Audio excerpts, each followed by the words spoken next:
சுவாரஸ்யமான நிகழ்வுகள்னு சொன்னா கூட, அது எல்லாமே ஆன்மீக நிகழ்வுகள். ம். ரொம்ப குறிப்பா, இவர் சிறு வயதிலிருந்து இவருடைய நாட்டம் அதெல்லாம் வந்து படிப்போமே அப்படிங்கிற மாரி ஒரு சின்ன போர்டமோட, ம். ஒரு சின்ன அஸ்வாரஸ்யத்தோட நான் கடந்திருக்கேன். ம். என்னுடைய துவக்க காலத்தில. என்ற எந்த சமயத்தில அவர் வந்து என்னுடைய குரு ஸ்ரீ யுக்தேஸ்வரை சந்திக்கிறேன்னு ஒரு தலைப்ப தொடங்குறாரோ, அங்கிருந்து அது குதிரை பாய்ச்சல் தான் எனக்கு. ஃபர்ஸ்ட் ஆஃப் ஆல் அஃபர்மேஷன்ஸ்னா என்ன? ம், 1 ம், இது வந்து சொல்லுவதனால் என்ன பயன்? இது எப்படி வேலை செய்யுது? ம். அப்படிங்கிறதையும் சொன்னோம்னா, இப்போ மக்கள் வந்து அவர்களுடைய தன் வாழ்க்கைக்காக அத பயணம் ஒரு பெரிய ஒருத்தர் வந்து நமக்கு குடுத்துருக்காருன்னா, அது பயனுள்ளத தான் கண்டிப்பா குடுத்துருப்பாங்க. நிச்சயம். அத பத்தியும் கொஞ்சம் ஆழமா சொன்னீங்கன்னா பயனுள்ளதா இருக்கும். எந்த ஒரு நம்முடைய மரபு எடுத்துக்கிட்டிங்கன்னாலும், சங்கல்பம்னு ஒண்ணு வைப்பார்கள். ம். அஃபர்மேஷனுக்கான நேரடி சொல் சங்கல்பம் தான். ம். ஒரு தீர்மானம். ம். நான் இப்படி ஆக விரும்புறேன். அல்லது இப்படியா நான் இருக்கிறேன். ம். அப்படிங்கிறத நான் ஒரு தீர்மானமாக என் மனதுக்குள் செலுத்துகிறேன். ம். என் சித்தத்துக்குள்ள நான் பதிய வைக்கிறேன். ம். இதுதான் சங்கல்பத்தினுடைய அடிப்படை. ரைட். ஏன் அப்படின்னா, நீங்க பயிற்சிகள் செய்யும் பொழுது ம். பிராணன் உருவாகும். ம். உயர்ந்த கதிக்கு அந்த பிராணன் போகும். ம். அப்போ மனது எதை வைத்திருக்கிறதோ, அத வந்து லைஃப்ல ப்ரொஜெக்ட் பண்ண ஆரம்பிச்சுரும். குரு சிஷ்ய உறவுங்கிறது ஒரு எஜமானருக்கு சேவகம் செய்கிற வேலையாள் போல அல்ல. ம். குரு வந்து தன்னுடைய சாரத்த ஒரு தகுதியான பாத்திரத்திற்கு மாற்றுவதற்கு நம்பிக்கை அளிக்கிற இடத்துல தான் குரு சிஷ்ய உறவு இருக்கின்றன. ம். அப்படி ஒருவர் இருக்கணும். ம். வெறுமனே சொல்றத கேட்கிற ஆள் மட்டும் கிடையாது. ம். ஒரு மெஷின் கேட்பது போல அல்ல. இல்ல. அத தாண்டி அ என்னுடைய ஒரு ஆசான் கேட்பாரு. உன் அறிவுல நிக்கிறியா? என் அறிவுல நிக்கிறியான்னு ஒரு கேள்விய கேட்பாரு. ஸோ அப்படியான கேள்வி. ஆசிரியர் பார்க்கின்ற பார்வையை அடாப்ட் பண்ணிக்கிற ம். ஒரு பாத்திரமாக தான் ஒரு சீடன் இருக்கணும். ஸோ வணக்கம் மக்களே. இன்றைக்கி நம்ம கூட பாட்காஸ்ட் லைனேற சிறப்பு விருந்தினர் யார் அப்படின்னு பார்க்கும் பொழுது திரு ரகுராம் ஐயா தான் நம்ம கூட பாட்காஸ்ட் லைனேறார். ஸோ இதுக்கு முன்னதாக ஐயா கூட வந்து ஒரு 1.5 மாதம் 2 மாதம் முன்னாடி ஒரு பாட்காஸ்ட் பண்ணி அதை ரிலீஸ் பண்ணியிருந்தோம். ஸோ அது வந்து நம்மளுடைய முழுக்க நம்மளுடைய உடல் நிலை பற்றி அது சொல்லியிருந்தார். எதனால் ஒரு நோய் வருது, அதுலேருந்து நிவர்த்தி ஆவது எப்படி அப்படிங்கிறத பற்றின நிறைய செய்திகள் சொல்லியிருந்தார். அதில் அவருடைய வாழ்க்கையினுடைய அனுபவங்கள் எல்லாத்தையுமே அதில் வந்து பகிர்ந்திருந்தார். அப்போது அதில் அவர் சொன்ன அந்த முக்கியமான ஒரு அ செய்தி என்ன அப்படின்னா, அவருடைய வாழ்க்கையில நடந்த முதல் மாற்றம் அப்படின்னு சொல்லக்கூடியது வந்து, தி ஆட்டோபயோகிராஃபி ஆஃப் அ யோகி. ஒரு யோகியின் சுயசரிதை அப்படின்னு சொல்லக்கூடிய அந்த நூல் தான் அவருடைய வாழ்க்கையில ஒரு பெரிய மாற்றத்தை ஏற்படுத்தியது அப்படின்னு சொல்லக்கூடிய அந்த ஒரு வார்த்தையை சொல்லியிருந்தார். அதன் ஊடாகவே வந்து அவர் நிறைய பயிற்சிகளோட முக்கியமா கிரியா யோகம் அப்படின்னு சொல்லக்கூடிய அந்த பயிற்சியை அவர் மேற்கொண்டதன் பலனாக அவருடைய உடல்லையும், மனதிலயும் பெருவாரியான மாற்றத்தை கண்டார் அப்படின்னு சொல்லக்கூடிய அந்த செய்திகள குறிப்பிட்டு சொல்லியிருந்தார். ஒருவேள அந்த பாட்காஸ்ட் பார்க்கல அப்படின்னு சொன்னா, கீழ டிஸ்கிரிப்ஷன்ல லிங்க் தர்றேன். கண்டிப்பா பாருங்க. இப்ப இன்னைக்கு உண்டான பாட்காஸ்ட் பார்த்தோம்னா, ஐயா வந்து அந்த கிரியா யோகான்னு ஒரு வார்த்தை சொல்லிட்டாரு பார்த்தீங்களா? இப்ப நம்ம அதனால ஒரு மாற்றம் வந்துடுச்சுன்னு சொன்னார் பார்த்தீங்களா? இப்ப நம்ம அத பத்தி தெரிஞ்சுக்கணும்ல. இப்ப கிரியா யோகன்னா என்ன? அதுல என்ன இருக்கு? அது எப்படி ஒரு மனிதனுடைய வாழ்க்கையில ஒரு மாற்றத்தை ஏற்படுத்துகிறது? இதெல்லாம் நம்ம தெரிஞ்சுக்கணும் பார்த்தீங்களா? அப்ப ஐயா கிட்ட மறுபடியும் ஒரு கோரிக்கை வைக்க, ஐயா வந்து அதை வந்து உடனடியாக தாராளமா சொல்லலாங்க. மக்களுக்கு நல்ல கருத்துக்கள் சொல்லுவதில என்ன நமக்கு அது தேவதானே அப்படின்னு சொல்ல, உடனடியாக ஐயா கூட வந்து ஒரு காணொளி இன்னைக்கு பண்றதுக்கு உண்டான வாய்ப்பு அப்படிங்கிறது நமக்கு அமைஞ்சது. ஐயா வந்து ரொம்ப தெளிவா நிறைய ஆழமான கருத்துக்கள் கிரியா யோகம் சம்பந்தமாகவும், நம்மளுடைய வாழ்வியல் சம்பந்தமாக நிறைய செய்திகள வந்து இன்னைக்கு உண்டான பாட்காஸ்ட்ல வந்து நமக்கு குடுத்திருக்கிறார். பாட்காஸ்ட்ட வந்து பொறுமையா கடைசி வரைக்கும் பொறுமையா பாருங்க. ஆ நிறைய செய்திகள். ஒரு ஒரு வேளை ஏதாவது இப்போ இந்த ஒரு வேகத்தில நம்ம ஒரு சில வார்த்தைகள் தவற விட்டாலும், மறுபடியும் 1க்கு 2 தடவ, 3 தடவ வேணாலும் பாட்காஸ்ட்ட கேளுங்க.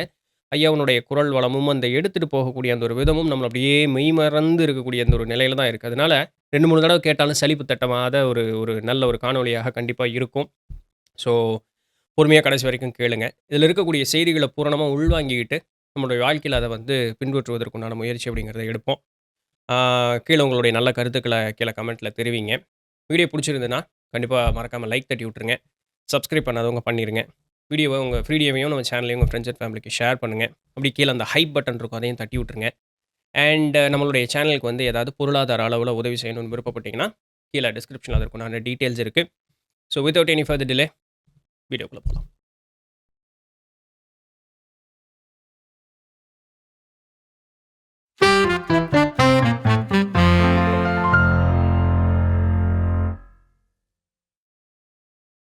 வணக்கங்க. வணக்கம். நல்லா இருக்கீங்களா? ரொம்ப ரொம்ப நல்லா இருக்கு. மகிழ்ச்சி. இன்னைக்கு உண்டான ஒரு தலைப்பு வந்து உண்மையாலுமே ரொம்ப நாள் எதிர்பார்த்து பல முயற்சிகளுக்கு பிறகும் அதில் ஒரு தோல்வி கண்ட ஒரு தலைப்பாகவே இருந்தது. ஏன்னா அதற்கு பேசுவதற்குண்டான ஒரு தகுதி வாய்ந்த ஒரு நபர் ம் அப்படிங்கிறது கிடைக்கிறதுக்கு ரொம்ப சிரமமாக இருந்தது. ம் அவர்களை அணுகுவதற்கே வந்து ஒரு சிரமமாக இருந்த ஒரு நேரத்தில் அப்போ என்னுடைய மனசில் அது ஒரு தீரா வேட்கையாகவே மனசில் நின்று போச்சு. திருவருளால் இன்னைக்கு வந்து உங்கள் மூலமாக அந்த ஒரு விஷயத்தை நான் கேட்குறேங்கிறது வந்து எனக்கு ரொம்ப சந்தோஷம். இதனால் மக்கள் வந்து பயன்பெறுவார்கள் அப்படிங்கிறதுல எந்த விதமான சந்தேகமும் கண்டிப்பாக கிடையாது. இதில் ஏன் நான் இவ்வளோ ஒரு மகிழ்ச்சியாக சொல்கிறேன் அப்படிங்கும் பொழுது, இந்த ஒரு கலை அப்படிங்கிறது வந்து உங்களுடைய வாழ்க்கையில் ஒரு மாபெரும் திருப்பம், ஒரு மாபெரும் மாற்றத்தை கொடுத்த ஒரு விஷயம். ஸோ அதனால் உங்களுக்கு இன்னும் பர்சனல் கனெக்ட் அப்படிங்கிறது வந்து இருக்குது. ஸோ கிரியா யோகம். நீங்கள் போன காணொளியிலேயே என்ன சொல்லியிருந்தீங்க அப்படின்னு சொன்னால், யோகியின் சுயசரிதை, தி ஆட்டோபயோகிராஃபி ஆஃப் யோகி. ஸோ அதில் வந்து உங்களுடைய கண்ணீர் துளி இல்லாத பக்கங்களே கிடையாதுங்கிற அந்த ஒரு வார்த்தையை பயன்படுத்தியிருந்தீங்க. வலிமையான ஒரு வார்த்தை. ம் அப்போது அந்த நூல்ல இருந்து கொண்டு போனாவே இன்னும் நல்ல ஒரு பெட்டரான ஒரு அப்ரோச் இருக்குன்னு நம்புகிறேன். சரிதான். ஸோ அந்த ஒரு நூல் பற்றியும், ம் அந்த நூலில் உங்களுக்கு கண்ட ஒரு மாற்றம், ம் அதை பற்றியும் நீங்கள் அப்படியே ஆரம்பித்து போகலான்னு நினைக்கிறேங்க. ஆரம்பிக்கலாம். அந்த நூல் வந்து ஒரு கைதேர்ந்த யோகியின் பர்சனல் டைரின்னு நான் பார்ப்பேன். ம் யோகானந்தர் வந்து அவருடைய அன்றாட அனுபவங்களை எழுதாட்டி கூட அவருடைய வாழ்வின் ரொம்ப முக்கியமான நிகழ்வுகளை ரொம்ப நினைவில் நிறுத்தி பார்க்குறவங்களுக்கு படிக்கிறவங்களுக்கு ரொம்ப கம்பல்லிங்காக ஆவது போல் இன்ஃப்ளூயன்ஸ் செய்வது போல் மிக அழகாக எழுதியிருக்கிறார். ஒரு 700 பக்கங்கள் அந்த சுயசரித நூல் வந்து அவருடைய வாழ்க்கைக்குள்ளே நம்மளை அப்படியே இழுத்துட்டு போகிற மாதிரி தான் இருக்கும். அவருடைய வாழ்க்கை ஆச்சரியங்கள் நிறைந்ததாக அதிசயங்கள் நிறைந்ததாகத்தான் இருந்தது. ம் அந்த நூல் வழியாகத்தான் நான் என்னை சரி பண்ணிக்கிட்டேன், என்னை ம் ஹீல் பண்ணிக்கிட்டேன். சொல்லப்போனால் அந்த நூல் வந்து குப்பையில் கிடந்த என்னை கோபுரம் ஏற்றியதுன்னு நான் சொல்லுவேன் மிக நிச்சயமாக. அந்த நூலில் வந்து அவர் ஆசிரியரை தேடி இருந்தது, ஆன்மீக அனுபவங்களுக்காக பயணம் மேற்கொண்டது, இதெல்லாம் எனக்கு ரொம்ப ஒரு பூரிப்பை கொடுத்து கொண்டே இருந்தது. ம் அதே சமயம் அன்னைக்கு இருந்த என்னுடைய உடல் மற்றும் மனநிலை வந்து இப்படி ஒரு வாய்ப்பு, இப்படி ஒரு உயர்வு அனுபவங்கள்லாம் இருக்குது, நாம் அதுக்கெல்லாம் தகுதியாகவே இல்லையே அப்படிங்கிற ஒரு பெரிய பின்னடைவு, அதுக்கான அழுத்தத்தோடைய தான் இருந்தேன் நான். ம் அந்த நூலில் அவர் அடிக்கடி குறிப்பிடுற ஒரு சொல் வந்து கிரியா யோகமாகத்தான் இருந்தது. ம் அவர் வேறு எந்த யோக பயிற்சியையும் இங்கே நீங்கள் பிரபலமாக பார்க்குற யோக பயிற்சி குறித்த விவரணையும் கொடுக்கல. ம் அது அவர் கவனமாகவே தவிர்த்திருக்கலாம். ம் அதுக்கு என்ன காரணம்னு நமக்கு தெரியாது, அது அவர் தான் சொல்லணும். ஆனால் வேறு எதை பற்றியுமே அவர் பேசலை. அப்போது நேச்சுரலாகவே மறைத்து வைப்பதாலேயே ஒரு கியூரியாசிட்டி வந்துச்சு. ம் என்னதான் கிரியாயோ இத்தனை எழுதினவர் அதை எழுதிட்டு போக வேண்டியது தானே அப்படின்னு இருக்கும். ஆனால் அதில் அவரே சொல்லியிருப்பார், சில புராதன விதிகளின்படி ம் சில விஷயங்களை வந்து இப்படி வெளிப்படையா பொதுமக்களுக்கு ஜஸ்ட் லைக் தட் போகிற ஒரு மீடியமில் கொடுக்கக்கூடாது. ம் அதற்கு முறையான ஆசிரியர்கள் வழிகாட்டுதலோடு இந்த மரபோடு நீ பயின்று வரணும்னு சொல்லியிருப்பார். ஒரு சாதகன் குறைந்தபட்சம் அதையாச்சும் செய்யணும். ம் அப்படி தான் நானும் என்னுடைய பயணத்தை மேற்கொண்டேன். ம் அப்படி தான் கிரியா யோகத்தை குறித்து ம் அனுபவம் ஆனது. ம் ஏன்னா இப்போ அந்த நூல் அப்படின்னு பார்க்கும் பொழுது இப்போ நம்மளுடைய நேயர்களே நிறைய பேர் வந்து அந்த நூலை பற்றி பேச சொல்லி கேட்டதுண்டு, படித்ததுண்டு. அதை பற்றின அதிகப்படியான ஒரு பேச்சு அப்படிங்கிறது அந்த நூலை பற்றி இருந்துக்கிட்டே இருக்கும். அப்போ அது வந்து அவர் நிறைய ஞானியர்களை வந்து அப்படியே கண்டு போனதாக அதில் இருந்துகிட்டே இருக்கும். இன்னும் முழுசு முடிக்கல அந்த நூல். ஸோ பின் பகுதியெல்லாம் என்ன இருக்குன்னு எனக்கு தெரியலை. ம். இன்னும் யோகேஸ்வர் கிரி அவர் பார்க்கும் பொழுது என்ன இன்னும் அவ்வளவு தூரமே நான் இன்னும் வரல. ம். ஆனால் என்னிடம் இதை பகிர்ந்து கொண்ட மனிதர்கள் சொன்ன அத்தனை விஷயமே என்னுடைய வாழ்க்கையை மாற்றி எனக்கு அது ஒரு ஒரு மிஸ்டீரியஸாக இருக்குது. ம். ஏன்னா நான் தொட்ட நூட்கள் எல்லாமே பெரிய பெரிய ஆட்களுடைய நூட்கள் இதற்கு முன்னதாக எடுத்தது. என்னுடைய வாழ்க்கையை நான் கை வச்சதே சித்தர்களில் இருந்து தான் ஆரம்பித்தேன். ம், ம், இப்போ எல்லாமே அந்த சித்த பரம்பரையோ, ரிஷி பரம்பரையோ, முனி பரம்பரையோ இங்கே தான் போயிட்டு இருந்தேன். அப்போது ஒரு ஒரு சில வருடங்களுக்கு முன்னதாக வாழ்ந்த ஒரு மனிதர் எழுதி கொடுத்த ஒரு நூல் வந்து ஒரு மனிதனுடைய வாழ்க்கை இவ்வளவு மாத்துமா அப்படிங்கிற ஒரு ஆச்சரியம் எனக்கு இன்றளவும் இருக்கு. ஏன்னா நான் இன்னும் அந்த நூல் முடிக்கலைங்கிற ஒரு காரணத்தினால. ம், ம், இப்போ என்னுடைய கியூரியாசிட்டிக்காக நான் கேட்குறேன். ம். ஸோ அப்படி நிஜமாலுமே அந்த நூல்ல என்னதான் வந்து செய்திகள் ஒரு மனிதனை வந்து என்னை மாத்திருச்சு, என்னுடைய ஒரு ஒரு சிந்தனை செய்யக்கூடிய விதத்தையே மாத்திடுச்சுன்னு சொல்லக்கூடிய அளவுக்கு ம். அப்படி என்ன நூல்ல அந்த ஒரு வெயிட்டேஜ் அப்படிங்கிறது இருக்கு? அந்த நூல் செய்திகளை கொடுப்பதை விட ஆசீர்வாதங்களால் நிரம்பியுள்ளதுன்னு நான் பார்க்குறேன். ஓ! இந்த நூலினை பக்தியுடன் சிரத்தையுடன் அணுகும் ஒருவனிடம் எப்பொழுதும் என்னுடைய அருளாசி பொங்கிக் கொண்டிருக்கும்னு அதில் வாக்குறுதி இருக்கிறது. ம். அந்த நூல் தனியாக ஒரு செய்தியை கொடுத்து உங்களை அறிவுமயப்படுத்தி உங்களை தனி உலகத்திற்கு இட்டு செல்லாது. ம். அனுபவத்தை கொடுத்து உங்களை அதில் கரைய வச்சு அவருடைய பயணத்தோட எடுத்துட்டு போய் ம். உங்களை மாற்றுது. ம். அது சுவாரஸ்யமான நிகழ்வுகள்னு சொன்னா கூட அது எல்லாமே ஆன்மீக நிகழ்வுகள். ம். ரொம்ப குறிப்பாக இவர் சிறு வயதிலிருந்து இவருடைய நாட்டம் அதெல்லாம் வந்து படிப்போமே அப்படிங்கிற மாதிரி ஒரு சின்ன போர்டமோட ம். ஒரு சின்ன அஸ்வாரஸ்யத்தோட நான் கடந்திருக்கேன் என்னுடைய துவக்க காலத்தில். எந்த சமயத்தில் அவர் வந்து என்னுடைய குரு ஸ்ரீ யுக்தேஸ்வரை சந்திக்கிறேன்னு ஒரு தலைப்பை தொடங்குகிறாரோ அங்கிருந்து அது குதிரை பாய்ச்சல் தான் எனக்கு. ஓகே. எல்லாருக்குமான்னு எனக்கு தெரியாது, ம். எனக்கு. ரெண்டாவது, மற்றவர்களுக்கு அந்த நூல் என்ன செய்தது அறிவு தளத்தில் அல்லது செய்ய போகுங்கிறதுக்கு எனக்கு பெரிய உத்தரவாதம் இல்லை. ம். அதாவது எந்த பகுதி என்ன செய்யும்னு எனக்கு தெரியாது. தெரியாது. ஆனால் எனக்கு நான் அந்த மார்க்கத்தில் இருந்திருக்கிறேங்கிற உள்ளுணர்வை தட்டி எழுப்பியது. ஓகே. நான் இன்னைக்கு இந்த 38 வயதில் 40 வயது இந்த கால அனுபவத்தோடு நான் சுருக்கப்பட்டவன் அல்ல. நான் ஏன் இந்த யுக்தேஸ்வருடைய அந்த அத்தியாயத்தை படிக்கும் பொழுதோ லாகிரி மகாசாயர் குறித்த அத்தியாயத்தை படிக்கும் பொழுதோ நான் ஏன் இப்படி ஒரு மின் அதிர்வுகளால் தாக்கப்படுறேன்னு எனக்கு தெரியாமல் இருந்துச்சு. என்னால் அழாமல் சொல்ல முடியாது பல இடங்களை. ம். இந்த மாதிரி ஒரு செட்டப்பில் கேட்குறீங்கனால நான் கொஞ்சம் என்னை ஹோல்டு பண்ணிக்கிறேன். ஆனால் என்னால் வகுப்புகளில் பேசும்பொழுது இவர்கள் குறித்த நினைவுகளுக்குள்ளே போகும்போது என்னால் நான் தவறவிட்ட ஓ! அந்த பாதைகள் ஒரு வாய்ப்புகள் இல்லை ஒரு அரவணைப்பு இல்லை ஒரு வழிகாட்டல் இதெல்லாம் எனக்கு இன்னைக்கு இல்லையே அப்படிங்கிற ஒரு உணர்வு என்னை வந்து எப்போவுமே ம். இன்னைக்கும் ம். அது வந்து என்னுடைய தொண்டைக்குழியை வந்து அடைக்கும். ம். அது மாதிரியான உணர்வு எனக்கு அது. ம்.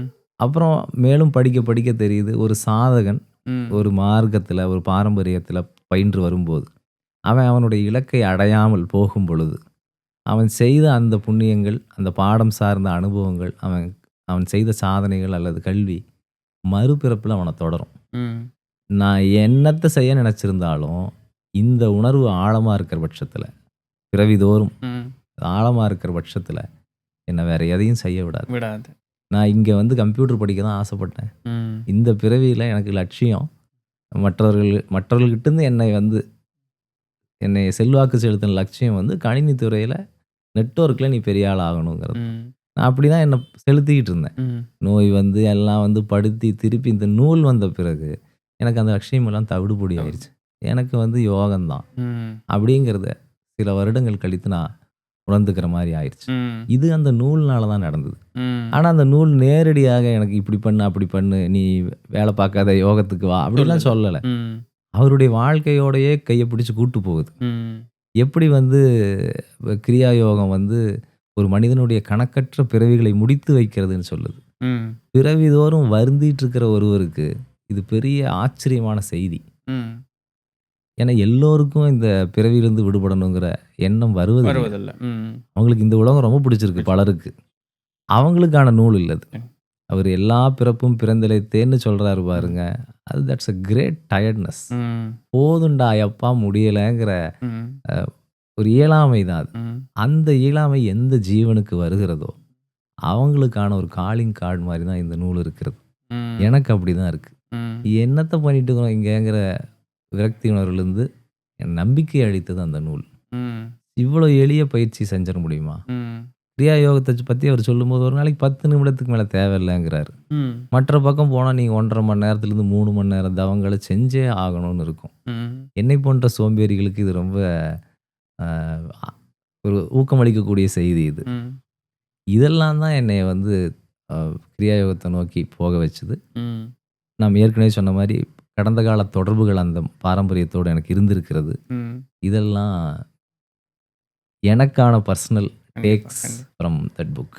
ஸோ நம்ம பெரியவங்க சொல்ற மாரி இந்த விட்டகுறை, தொட்டகுறை அப்படிங்கிறது வந்து உங்கள ஆமா. அந்த பக்கம் இழுத்துட்டு வந்துருச்சு. மிக நிச்சயமாக. உண்மதான். ஏன்னா, ஒரு நூல் இப்போ என்னுடைய வாழ்க்கையிலயும் ஒரு நூல், ஒரு சொல் தான் வந்து ஒரு ஒரு மாற்றத்தை கொண்டு வந்த ஒரு இடம்.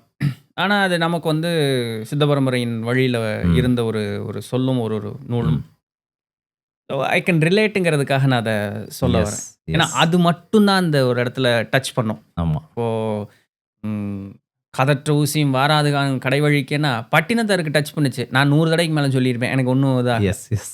ஸோ அவங்கவங்களுக்குன்னு ஒரு பெர்சனலா ஒரு டச் அப்படிங்கிறது ஆமா, ஒண்ணு கொண்டு ஆமா, வந்து நிறுத்தும். ஆமா.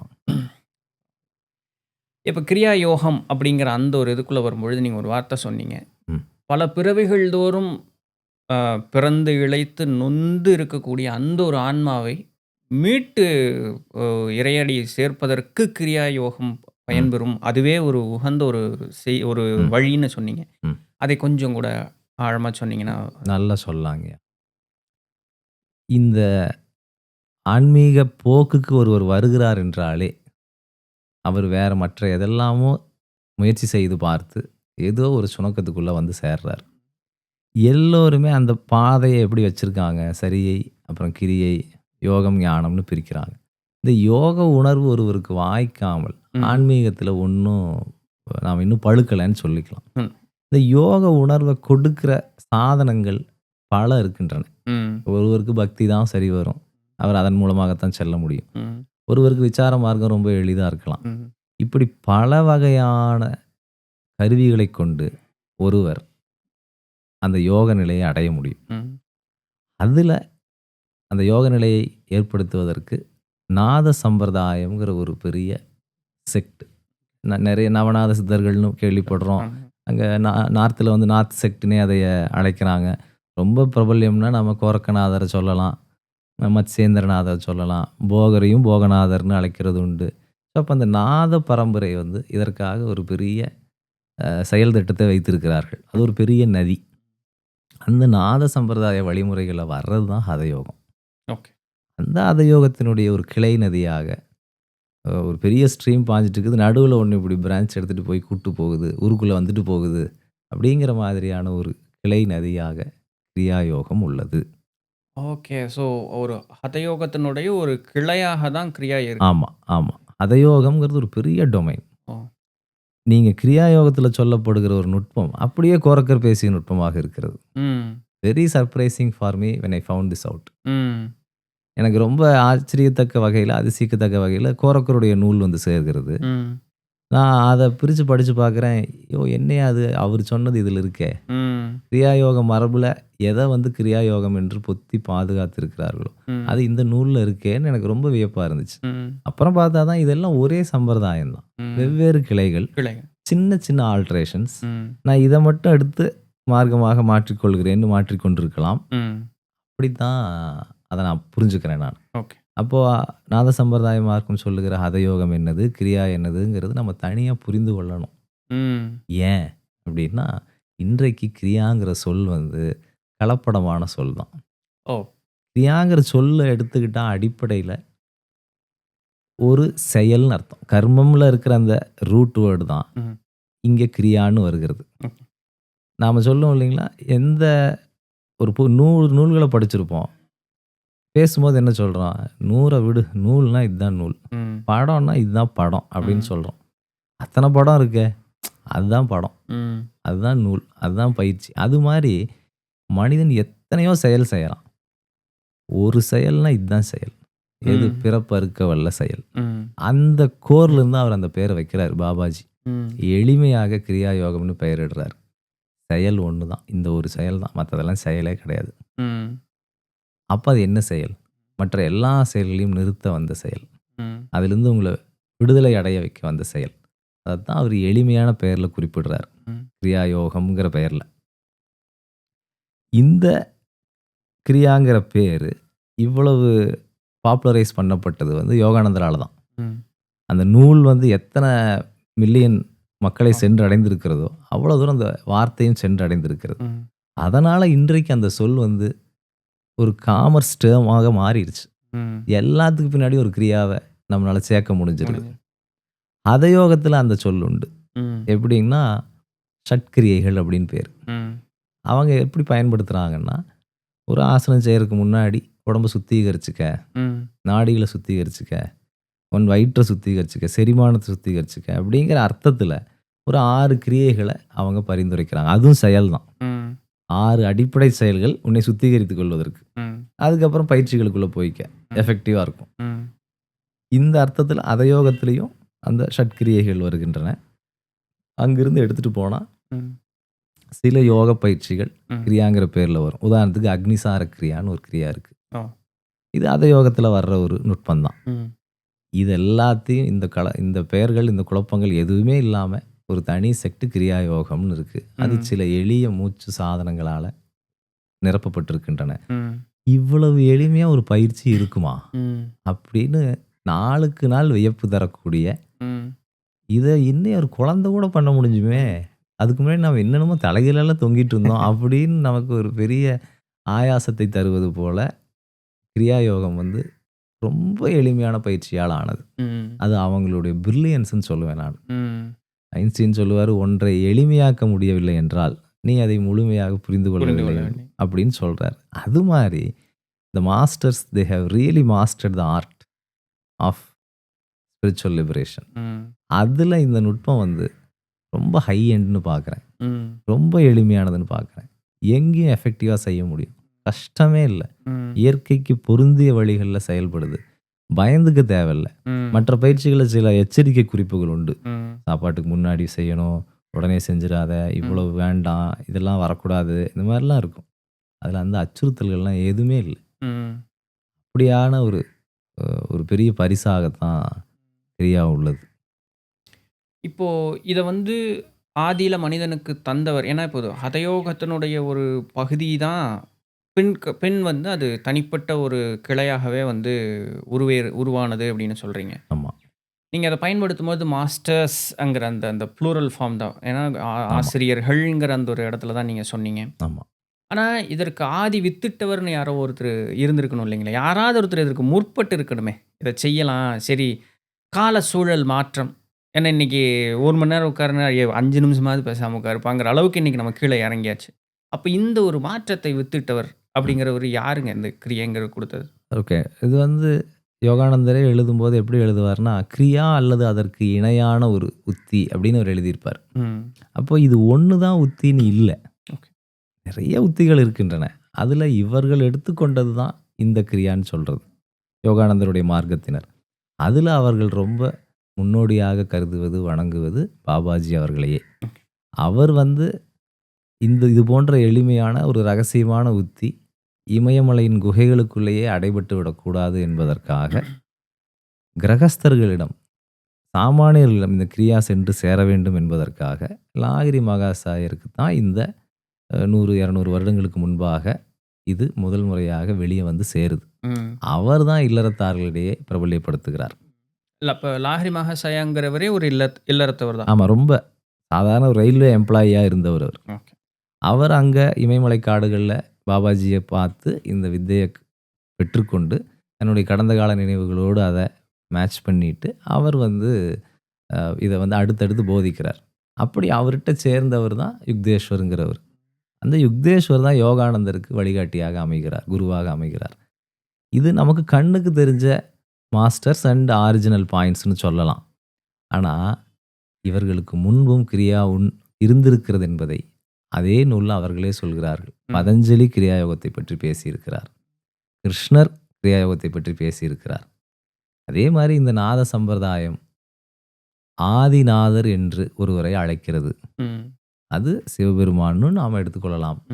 இல்லை, எனக்கு அந்த மத அடையாளம் கொண்ட பெயர் வேண்டாம் அப்படின்னு யாரேனும் கருதினால் ஆதிநாதர்னு எடுத்துக்கலாம். அவர் தான் எல்லாருக்குமே ஒரு மூலவராக இருக்கிறார். அங்கிருந்து வருதுன்னு எடுத்துக்கலாம். அவர் மத்ஸ்யேந்திரநாதருக்கு அருளியதாகவும் அங்கிருந்து கோரக்கநாதரிடம் வந்ததாகவும் அதற்கு பிறகு இன்னும் நிறைய அந்த நாத சம்பிரதாயத்தை சார்ந்தவர்கள் இதை எடுத்துட்டு வந்ததாக இருக்கிறது. ஆளாளுக்கு எது பிடித்திருக்கிறதோ, எது நன்னா அவங்களுக்கு வருதோ, அதெல்லாம் அவங்க கேரி பண்ணிக்கிட்டாங்க. ம். அப்படித்தான் அது வந்து சேருது. ஆனா என்னன்னா, இந்த கிரியா யோகம், ஹத யோகம்னு சொல்லும் பொழுதே, ஹத யோகத்தை குறித்து இங்க வச்சிருக்கிற பார்வையும் ரொம்ப சிறியதாகத்தான் இருக்கிறது. ம். ஹத யோகம்னா ஆசனம் அப்படின்னு பொதுவா புரிந்து கொள்ளப்படுகிறது. ம். ஆனா அப்படி இல்ல. ஆன்னா சூடு, ம். தான்னா குளிர்ச்சி. ஓகே. இது 2 இருமைகளை சமன் செய்கிற, இந்த 2 இருமைகளை சமன் செய்வதன் மூலமாக அடைகிற யோகம்னு தான் ஹத யோகத்திற்கான பெயர். ஆனா இங்க அப்படி இல்ல. ஏன்னா உடலினுடைய இடது வலதத்தான் சமன் செய்றாங்க. ம். இடது பக்கம் ஒரு ட்விஸ்ட் ஒரு ஆசனம், வலது பக்கம் ஒரு ட்விஸ்ட் ஒரு ஆசனம். நான் ஹத யோகம் செஞ்சுட்டேங்கிறாங்க. இல்லவே இல்ல. ம். ஹத யோகம் மூல நூல்கள் ம். 10, 14 ஆசனத்துக்கு மேல ரெக்கமெண்ட் பண்ணல. ஓகே. இங்க நூற்றுக்கணக்கான ஆசனங்கள் போய்க் கொண்டிருக்கின்றன. ம். ரொம்ப ஆச்சரியம் என்னன்னா, ஆசனங்களை ஆரோக்கியத்திற்காக அவங்க சொல்லித் தரவே இல்ல. ம். இங்க ஆசனங்கள் ஆரோக்கியத்திற்காக இன்னைக்கு பயிற்சி செஞ்சுட்டு இருக்கோம். ம். ஆனா அங்க ஆசனங்கள் தியானத்திற்காக மட்டுமே. ஓகே. நீ ஒரு 2 மணி நேரம் உன்னால தியானத்திற்குரிய ஸ்திதியில அமர முடியுமா? உதாரணத்துக்கு பத்மாசனம். ம். ஒருத்தர் தியானத்திற்கு அமர்கிறார். எந்த அசைவும் இல்லாம, குடைச்சல் இல்லாம அந்த உடல வந்து அந்த 2 மணி நேரம், 3 மணி நேரம் நிலையில பொருத்த முடியுமா? ம். முடியலல்ல. ம். இந்த ஒரு 10 ஆசனத்த மட்டும் பண்ணிட்டு வா, நீ பொருத்திருவ. ம். அவ்வளவுதான். ஓகே. ஸோ அந்த ஒரு ஃப்ளெக்சிபிலிட்டி குடுக்கறதுக்காக தான் ஃப்ளெக்சிபிலிட்டி இல்ல. அதுல ஸ்டெபிலிட்டி. ஸ்டெபிலிட்டி. அத குடுக்கறக்கு தான் ஆசனங்கள். ம். எங்க நாத சம்பிரதாயத்தினுடைய பார்வையில. ஓகே. ஆனா, அது பிறகு கீழ இறங்கி, இறங்கி, இறங்கி இடுப்பு வலிக்கு 10 ஆசனங்கள். கண் பார்வை பெற 3 ஆசனங்கள். தலை முடி வளர 5 ஆசனங்கள் அப்படின்னு இன்னைக்கு வந்து நிக்குது. கமர்ஷியலைஸ் ஆயிப்போச்சு இல்லைங்களா? அது வந்து அவர்களுடைய மரபுல இல்லவே இல்ல. இல்ல. ஸோ ஆரோக்கியங்கிறது யோகத்தினால அடைய முடிந்தாலும், அதன் இலக்கு அல்லது அது அதற்காக படைக்கப்பட்டதல்ல. கரெக்ட். தியானிக்கிறவனுக்கு தான் ஆசனம். அதான் நான் சொல்ல நினைச்சிருந்தேன். ம். அப்படி ஹத யோகம்ங்கிறது வந்து இப்படி ஒரு சிறிய பார்வையில பார்க்கப்படுறதுனால தான் யாரும் அதை ஏத்துக்க மாட்டேங்கிறாங்க. அதான் கிரியா யோகமும், ஹத யோகமும் ஒட்டி பிறந்தவைதான்னு சொன்னா அதிர்ச்சி நேரிடுகிறது. ஆனா உண்மை உள்ள போய் பார்த்தா, ஹத யோகத்துக்கான ஆசிரியர்கள் யாருன்னு பார்த்தா கோரக்கர் வருகிறார். ஆமா. அந்த சித்த புருஷருக்கு இல்லாத உயர்வா? அவர்கிட்ட இருந்து கிரியா வந்துச்சுன்னு சொன்னா யார் ம். எப்படி நாம மறுக்க முடியுங்கிற ம். கேள்வி எனக்கு உண்டு. ம். ஏன்னா இப்ப நீங்க யோக ஆசனங்கள் பத்தியும், யோகம் அப்படின்னு சொல்லக்கூடிய அந்த ஒரு விஷயத்த பத்தியும் சொல்லும்போது, ஒரு கேள்வி ஒண்ணு கேட்டிருந்தாரு. ம். இந்த மாரி நான் நிறைய வழிமுறைகள் இருக்குல்ல, நான் எத பின்பற்றணும்? அதுவரைக்கும் ஓகே. அதுவரைக்கும் அப்படியே பேசிட்டே வந்தாரு. அதுவரைக்கும் ஓகே. எனக்கு இதெல்லாம் வந்து கொஞ்சம் கூட கடினமா இருக்கு. எனக்கு இலகுவா பண்றதுக்கு உண்டான வழி சொல்லுங்க. அதுவரை அந்த பார்ட் வரைக்கும் ஓகே. அதுக்கப்புறம் அவர் என்ன சொல்ல வந்தாருன்னா, எனக்கு ஒரு பாஷான லைஃப் வாழணும். ம். அதற்கேத்த மாரி ஒண்ணு சொல்லுங்க அப்படின்னு சொல்லிட்டு. அப்ப நான் அவர்ட்ட அதான் சொன்னேன். நல்ல அறிவு, நல்ல உழைப்பு, நல்ல மனைவி, நல்ல மக்கள், நல்ல உற்றார் சுற்றத்தோட இருந்து, நல்ல உழைப்பும் வேலையோட இருங்க. பாஷான லைஃப் கிடைக்கும். ம். யோகம்ங்கிறது அதுக்காக இல்ல. ம். நீங்க பொருள் தேடுவதற்குண்டான வழிய பார்த்துக்கங்கங்கிறதோட நான் விட்டுட்டேன். அவரும் பரவால்ல நன்றின்னு போட்டாருன்னு பாருங்களேன். ம். ம். ம். இப்ப நீங்க சொல்லக்கூடியது அந்த மாரி தான் இருக்கு. ஆமா. எப்பா யோகங்கிறது கம்ப்ளீட்டா வேற ஒரு விஷயம். நீ அத வந்து உன்னோட வாழ்வியலோட சேர்த்து கொண்டு வந்து நிறுத்திட்டு, அத ஆமா. வந்து வேற மாரி பயன்படுத்திட்டு இருக்கக்கூடிய ஒரு இடத்துக்கு ஆமா, ஆமா. இன்றைக்கு இன்னும் நான் பார்க்குறது என்னன்னா, நான் சந்திக்கிற மாணவர்கள், எனக்கு வரக்கூடிய கேள்விகள், யோகத்த பயன்படுத்தி என்னுடைய ஆஃபீஸ் ஸ்ட்ரெஸ்ஸ நான் மாத்திக்க முடியுமா? வீட்ல மனைவியோட சண்டையா இருக்கு. பிள்ளைங்கள் என்னை இப்படிலாம் நினைக்கிறாங்க. இதிலிருந்து எனக்கு இந்த கஷ்டத்திலிருந்து நான் வெளிய வர்றதுக்கு யோகத்த பயன்படுத்திக்கட்டுமா? இத நேரடியா கேட்டு வரவர்கள் உண்டு. மறைமுகமாக இதற்காக வருபவர்கள் உண்டு. ம். ஒருவர் கூட கடவுளை பார்க்க வேண்டும். ம். இறை அனுபவத்திற்காக ம். அப்படின்னு கேட்டு வரும். மேபி 100ல 1 ம். இருக்கலாம். அவர்களும் வந்து எப்படி அடையணும்? அதுக்குண்டான கிரமங்கள் என்ன? ம். நான் அதில நிக்க முடியுமா? முடியாதா? இத பத்திலாம் யாரிடமும் பேச்சில்லை. பேச்சு. யோகம் இன்றைக்கு பிரபலமா இருக்கிறதுக்கு காரணமே, யோக ஆசிரியர்கள் உங்கள சீன்றதே கிடையாது. ம். சீன்றதுன்னா, ஒரு டீச்சர் வந்து உங்கள புரொவோக் பண்ணணும். ம். "என்ன இப்படியே உட்காந்துருக்க?" அப்படின்னு கேட்கணும். ம். வந்த, காசு கட்டின, படிச்ச. திருப்பி இப்படியே தானே இருக்க. ம். அக்கவுண்டபிலிட்டி இல்ல. ம். பர்சனலா ஒரு டீச்சர் வந்து நம்மளுடைய இயலாமைய, கம்ஃபர்ட் ஜோன அகங்காரத்தை இது எல்லாத்தையும் ஒரு குத்துனாதான் அவன் ஒரு மாதிரி இன்கன்வீனியண்ட்டாக உணர்ந்தாதான் ஒன்று வளருவான், இல்லை அந்த இடத்த விட்டு நகர்ந்துருவான். இங்கே கூட்டங்கள் பெருகி கொண்டே இருப்பதற்கு காரணம் there is nobody to intimidate you. என்னதான் பண்ணிட்டு இருக்கீங்க வந்து அப்படின்னு கேட்கறதுக்கு இங்கே ஆள் இல்லை. நீ வந்தா போதும்னு நினைக்கிறது தான் நடக்குது. அப்போ யோகத்தை யார் சின்சியராக எடுத்துக்கிறாங்களோ அவர் உங்களை இன்டிமிடேட் செய்வார். உங்களுக்கு வந்து யோகமே ஒரு கம்ஃபர்ட் ஸ்பேஸை கிரியேட் பண்ணி கொடுத்துருச்சு. அங்கதான் பெரும் சிக்கல். இதை தாண்டவங்களுக்கு தான் இதெல்லாம் புரியும். என்ன எனக்கு வேற எதுவும் வேண்டாம், இதை காட்டு, வேற எதுவும் வேண்டாம், இதை பேசு. இந்த இடம் யாருக்கு வருகிறதோ அங்கதான் இந்த பெரிய குருமார்களுடைய கிரேஸ் வந்து சேர்கிறது, அவங்களுடைய வழிநடத்தல் வந்து சேர்கிறது. நம்மளுடைய இங்கே காணொளிக்கு வந்த ஓரிரு குருமார்கள் சொல்லியிருக்காங்க. அவர்களுடைய குருமார்கள் யார் இருக்கா இல்லைன்னெல்லாம் கிடையாது. திட்டுனா திட்டு தான், 4 அடினா அடி தான். எதற்காகனா அங்கே ஆசனம் செய்கிறான்னு இல்லை, அவனுடைய கேரக்டர் அதுக்காக தான். ஆமாம், நீங்கள் வந்து சும்மா நான் பேசுகிறத கேட்டுட்டு ஏதோ ஆசனம் செஞ்சுட்டு போகிறதுக்காக நீ வர்றேன்னா நீ வராத, போயிட்டே இரு. ஆமாம், மிகச்சரி. அப்படிப்பட்ட குருமார்கள் இருந்து, ஏன்னா உனக்கு குணம் சரியில்லை, உன்னுடைய மனம் சீர்படலை அப்படின்னு சொன்னால் நீ எந்த செயல் செய்யதும் பயனில்லை. ஆமாம், அப்படி இங்கே இருக்கணும்னு அவசியம் கிடையாது. மிகச்சரி. அப்படின்னு வந்து அவர்களை வழிநடத்தி அவர்களை வந்து சீர் செய்தவர்கள் அப்படின்னு சொல்லி வந்த பெரியவர்கள் சொல்லியிருக்காங்க. அண்ட முன்னியத்தில் எனக்கு வந்து அமைந்த எல்லா குருமார்களும் அப்படிதான். சந்தோஷம். வச்சு பார்க்காம பேசக்கூடிய ஆட்கள் எல்லாரும். ஆனால் அது ஒரு வகையில் நம்மளை சீர்திருத்தும். ரொம்பங்க. ஆமாங்க, ரொம்ப. நம்ம அந்த இடத்துல அவர்களிடம் ரோசப்பட்ட அந்த ஆத்மலை கோவப்பட்டு கால் கழுவாம போன கதை தான் அது. சரி சரி. குருமார்கள் ஒரு திட்டுவதோ அடிப்பதோ கடிந்து கொள்வதோ நம்முடைய நல்லதுக்கு தாங்கிறது பார்க்கணுங்கிறது தான் முக்கியமான ஒரு விஷயம். ஆமாம் ஆமாம். வேற யார் செய்வான் அந்த இடத்த வந்து யார் குத்துவான்? எங்கள் அப்பா அம்மாவுக்கு தெரியாது, அவங்களும் என்னை போன்ற அறியாமையில் இருந்திருப்பார்கள், நண்பர்கள் கிடையாது. அந்த பொசிஷனில் யாராவது ஒருத்தர் இல்லைன்னு வைங்க. இன்னொரு பெரிய வறுமையாக நான் பார்க்குறது, நம்மளை கேள்வி கேட்குறதுக்கு ஆளே இல்லாதது ஒரு பெரிய வறுமை. அது என்னென்னமோ வறுமை சொல்கிறாங்க, பட் இந்த வறுமை, நம்மை கேட்க ஆள் இல்லாத வறுமை, ஒட்டுமொத்தமாக collective character of this society itself கீழே தான் இருக்கு. அப்போ அந்த இடத்துக்கு ஆசிரியர்களை முன்னிறுத்துகிற தன்மையில் இந்த சமூகம் மாறணும்னு நினைக்கிறேன் நான். அந்த மாதிரி ஆசிரியர்கள் தன்னலம் கருதாமல் வரவனுடைய நலத்தோட தன்னை இணைச்சிக்கிட்டு நிற்கணும். மாணவர்களும் அதற்காக தன்னை கொடுக்கணும். இது ரொம்ப அவசியம். இப்போது இது போல், அதாவது இப்போ எனக்கு தெரிஞ்சு, ஏன்னா நான் இன்னும் அந்த கிரியா சம்பிரதாயத்துக்குள்ளே வந்து போனதில்லை, அந்த நூட்கள் வந்து நான் பெரிதாக படித்ததில்லை. என்னுடைய பழக்க முறைங்கிறது வேறு, அதில் எனக்கு பயன் தருதுங்கிறதுனால நான் இது போய்கிட்டது இல்லை, அவ்வளோதானே தவிர எனக்கு எதிர்ப்பெல்லாம் எது மேலேயுமே கிடையாது. இப்போது என்னுடைய புரிதல் அளவில் பார்க்கும் பொழுது கிரியா யோகம் அப்படிங்கிறது எளிமையான ஒரு சில ஆசன பயிற்சிகளும் உடலை சுத்தி செய்வதற்குண்டான வழிமுறைகள்ங்கிறது என்னுடைய ஒரு புரிதலில் இருக்குது. இது சரியா தவறான்னு தெரியல, நீங்கள் எனக்கு பதில் சொல்லணும். ஓகே, இது முதல் ஒரு கேள்வி.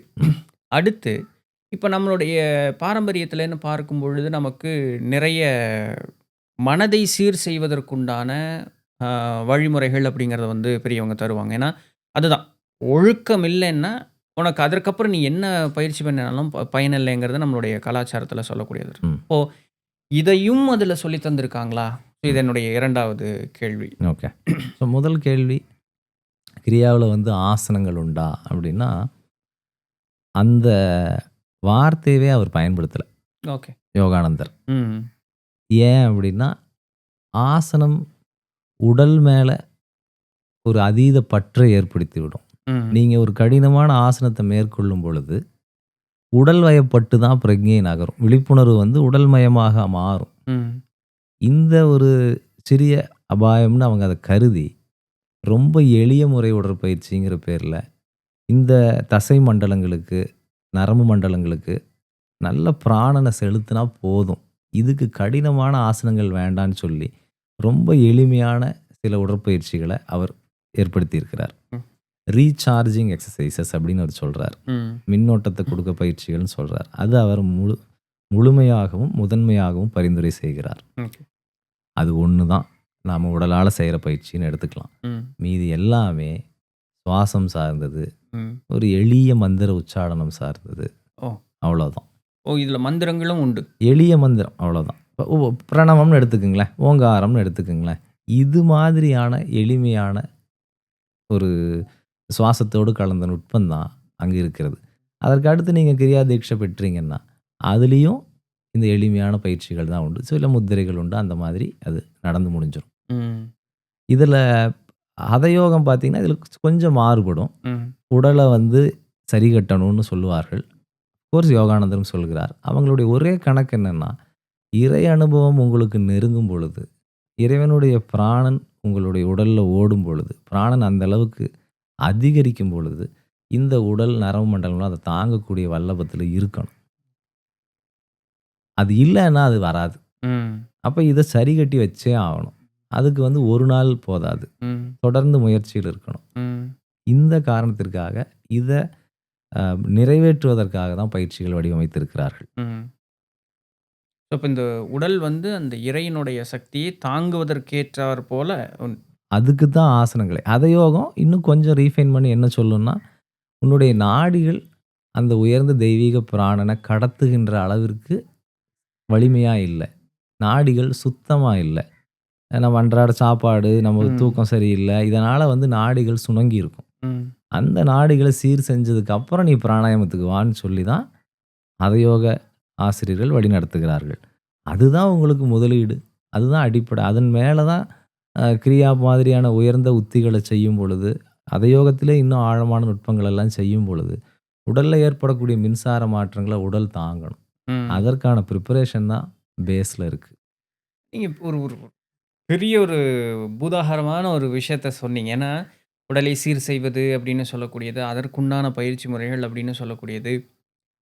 இது வந்து எவ்வளவு எளிமைப்படுத்தி இருக்க முடியும்னா, ஒரு 10 நிமிஷம் போதுங்கிற அளவுக்கு இத எளிமைப்படுத்தி இருக்காங்களா? ஆமா. அங்க தான் அவங்களுடைய மாஸ்டரி இருக்கு. ம். ஒரு கலை வந்து அதனுடைய உச்சகட்ட செறிவுல இயங்கும் பொழுது, லாஸே இருக்கக்கூடாது. கண்டிப்பா. இப்ப நம்ம மின்சாரத்தையே என்ன சொல்றோம்? உருவாக்கி அனுப்பும்போது லாஸ்ல நெறைய போயிருதுன்னு சொல்றோம். ம். அது வந்து கலைகளுக்கும் பொருந்தும். நீங்க ம். எப்படி வந்து சிறிய ஒரு பிரயத்தனப்பட்டு அதிக லாபத்த அறுவடை செய்வீங்கன்னு இருக்கு. ம். அதுல கிரியா தான் நான் பார்த்ததுல ம். மிக எளிமையானது, மிக வலிமையானது. ம். அத பயிற்சி செய்யும்போது எனக்கு மலைப்பா இருக்கும். மலைப்பிலேயே நான் பயிற்சி விட்டு வெளிய வந்துருவேன். ம். என்னய்யா இத்துணூண்டு தான் செஞ்சேன், இப்படி நடக்குது அப்படின்னு வியக்கும்போது பயிற்சியிலேருந்து வெளியேறிருவேன். ம். அப்படி அது ரொம்ப ஆச்சரியத்தக்க வகையில தான் என்னைக்குமே இருந்தது. ஒரு டூ அண்ட் ஃப்ரோ இருந்துட்டே இருக்கும். அந்த ஒரு மலைப்பு வரும்பொழுது வெளிய வந்துட்டு, எனக்கு அப்புறம் கொஞ்சம் அதுதான் திருப்பியும் பண்ண ஆமா. ஆரம்பிக்கணும். எனக்கு அப்படிங்கயா. அதுதான் புரியுதுங்க. ஏன்னா நான் கொஞ்சம் தொழில்நுட்ப ஆள் இந்த விஷயத்துலங்கிறதாலயும், ம். எனக்கு இயல்பாவே அதன் மேல ஒரு வியப்பு, மரியாதை இருக்கிறதுனாலயும், இப்படி நடந்துச்சு இது அப்படின்னு மனம் இயங்க ஆரம்பிச்சிரும். ம். அது மாதிரி எளிமையானது. நீங்க 2வது கேள்வி ஒண்ணு கேட்டீங்களே. இது வந்து இந்த ஒழுக்க நெறி. எஸ். ஸோ அதை வந்து அண்ட் இன்னொன்னும் கூட அந்த நம்ம ஆத்ம விசாரம்னு சொல்லக்கூடிய அந்த ஒரு விஷயம். இதையும் கிரியை வந்து வலியுறுத்தி அதற்குண்டான வழிமுறைகளையும் கொடுத்திருக்கிறதாங்க. ஒழுக்க நெறிய வந்து கிரியா யோகம் வந்து நுட்பமாக கொடுக்கவில்லை. ஆனால் யோகானந்தர் தன்னுடைய தொடர்ந்த கட்டுரைகளின் மூலமாக மனிதனுக்கும் தெய்வீகத்துக்கும் இருக்கக்கூடிய தொடர்பை பல 100 பக்கங்கள்ல வலியுறுத்துறார். அவர் வெறும்னே நுட்பத்தை சொல்லிட்டு போறவர் அல்ல.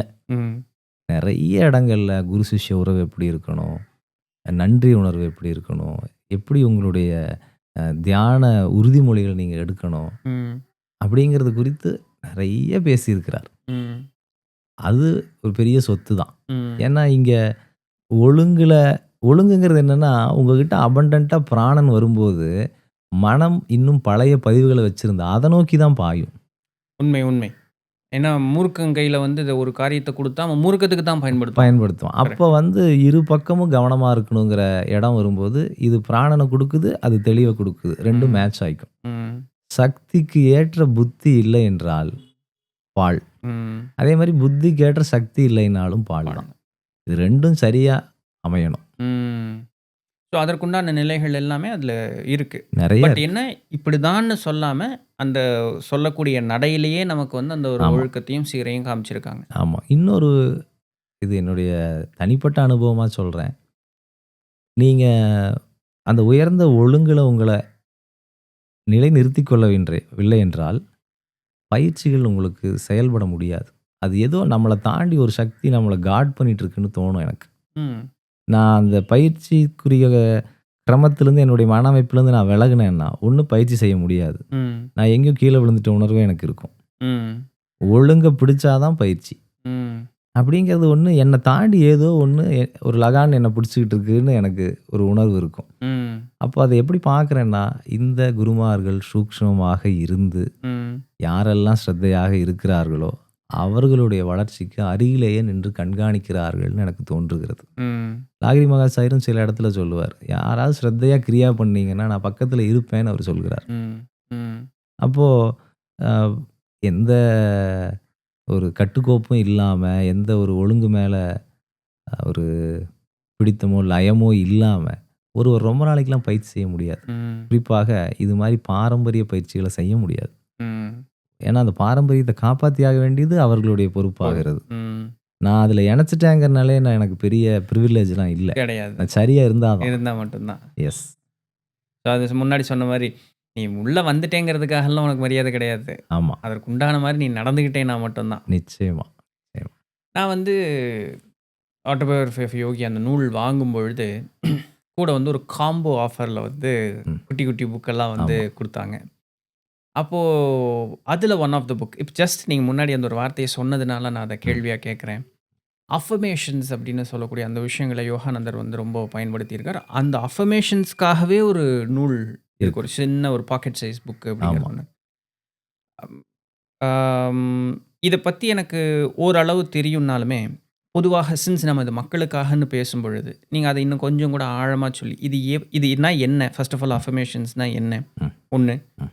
இது வந்து சொல்லுவதனால் என்ன பயன்? இது எப்படி வேலை செய்யுது? ம். அப்படிங்கிறதையும் சொன்னோம்னா, இப்ப மக்கள் வந்து அவர்களுடைய தன் வாழ்க்கைக்காக அத ஏன்னா ஒரு பெரிய ஒருத்தர் வந்து நமக்கு குடுத்துருக்காருன்னா, அது பயனுள்ளத தான் கண்டிப்பா குடுத்துருப்பாங்க. நிச்சயமா. அத பத்தியும் கொஞ்சம் ஆழமா சொன்னீங்கன்னா ம். பயனுள்ளதா இருக்கும். எந்த ஒரு நம்முடைய மரபு எடுத்துக்கிட்டீங்கன்னாலும், சங்கல்பம்னு ஒண்ணு வைப்பார்கள். ம். அஃபர்மேஷனுக்கான நேரடி சொல் சங்கல்பம் தான். ஓ! சரி. ஒரு தீர்மானம். ஓகே. நான் இப்படி ஆக விரும்புறேன். அல்லது இப்படியா நான் இருக்கிறேன். ம். அப்படிங்கிறத நான் ஒரு தீர்மானமாக என் மனதுக்குள் செலுத்துகிறேன். ம். என் சித்தத்துக்குள்ள நான் பதிய வைக்கிறேன். ம். இதுதான் சங்கல்பத்தினுடைய அடிப்படை. ரைட். ஏன் அப்படின்னா, நீங்க பயிற்சிகள் செய்யும் பொழுது ம். பிராணன் உருவாகும். ஓகே. உயர்ந்த கதிக்கு அந்த பிராணன் போகும். ம். அப்போ மனது எதை வைத்திருக்கிறதோ, அத வந்து லைஃப்ல ப்ரொஜெக்ட் பண்ண ஆரம்பிச்சுரும். ஸோ எண்ணம் போல் வாழ்வுன்னு சொல்வதெல்லாம் எப்படின்னா, எனக்குள்ள ஆழமா பதிந்த என்னுடைய சித்தம் தான், ம். என்னுடைய வெளியுலக வாழ்க்கையாக, அனுபவமாக என் முன்னே நடக்குது. ம். எனக்குள்ள ஆழமா என்னைக்கோ பதிஞ்ச ஒண்ணு, இன்னைக்கு என்னுடைய தொழிலாக மாறி இருக்கிறது. கண்டிப்பா. அப்போ என்னுடைய பிராணன் அது கூட போய் அத போக் பண்ணி தான் இதை உருவாக்குது. ம். ஒரு மின்சாரம் தான் காட்சியாக மாறுகிறது. நம்ம சினிமா, ம். தொலைக்காட்சின்னு பார்க்கும் பொழுது. அதே மாதிரி நீ ஏதேதோ பயிற்சி பண்ண போற. உன்னுடைய ஆற்றல் எல்லாம் மேம்பட போகுது. உயர்ந்த அலைவரிசைக்கு வரப்போகுது. அப்ப எத வச்சிருக்க போற? சங்கல்பமா? மனச தொடுது. ம். ஸோ மனமும் பிராணனும் வேற இல்லன்னு பார்க்குறோம். ம். இப்போ பிராணனும் மனமும் மீட் பண்ற இடத்துல, மனதுல சங்கல்பமே இல்லன்னு வைங்க. ம். ஒரு வெறும் காகிதமா அது இருக்குது. ஒண்ணுமே அங்க இல்ல. இல்லங்கும்போது இந்த உருவான பிராணன் எங்க போறதுன்னு வழி தெரியாம, என்னவா மேனிஃபெஸ்ட் ஆகணும்னு தெரியாம அது தெரியாம. காணாம போயிருது.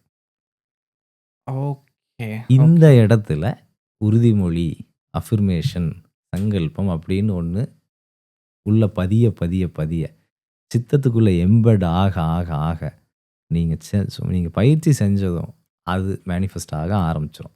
அப்ப ம். அஃபர்மேஷன் ரொம்ப பாசிட்டிவா இருக்கிற பட்சத்துல, ரொம்ப இயற்கைக்கு ஒத்திசைற பட்சத்துல நடந்துரும். ம். அதனால தான் சிலருடைய மனசும், பிராணனும் சேர்ந்து சாபம் விட்டா நடந்துரும். ஆமாமா. ஆமா. இது ஒரு குறுக்க பேசுறேன்னு இது பண்ணேன். ஐயா நான் இந்த சொல்லுங்க. சின்ஸ் இத வந்து நான் அது மேற்கோள் காட்டணுங்கிறதுக்காக நான் அந்த ஒரு இத சொல்றேன். என்னுடைய மாணவர் வந்து ஒரு நிகழ்வ சொன்னாரு. அவங்க ஊர்ல வந்து ஒரு சின்ன ஒரு சொத்து தகராறு சொந்த பந்தத்துக்குள்ள. அப்பா பையனுக்குள்ள இது. அப்போ அவங்க அப்பா வந்து ரொம்ப வயசான ஒரு அப்பா பையன் இல்ல. ஒரு சொந்தக்காரர்ன்னு வச்சுக்கங்களேன்.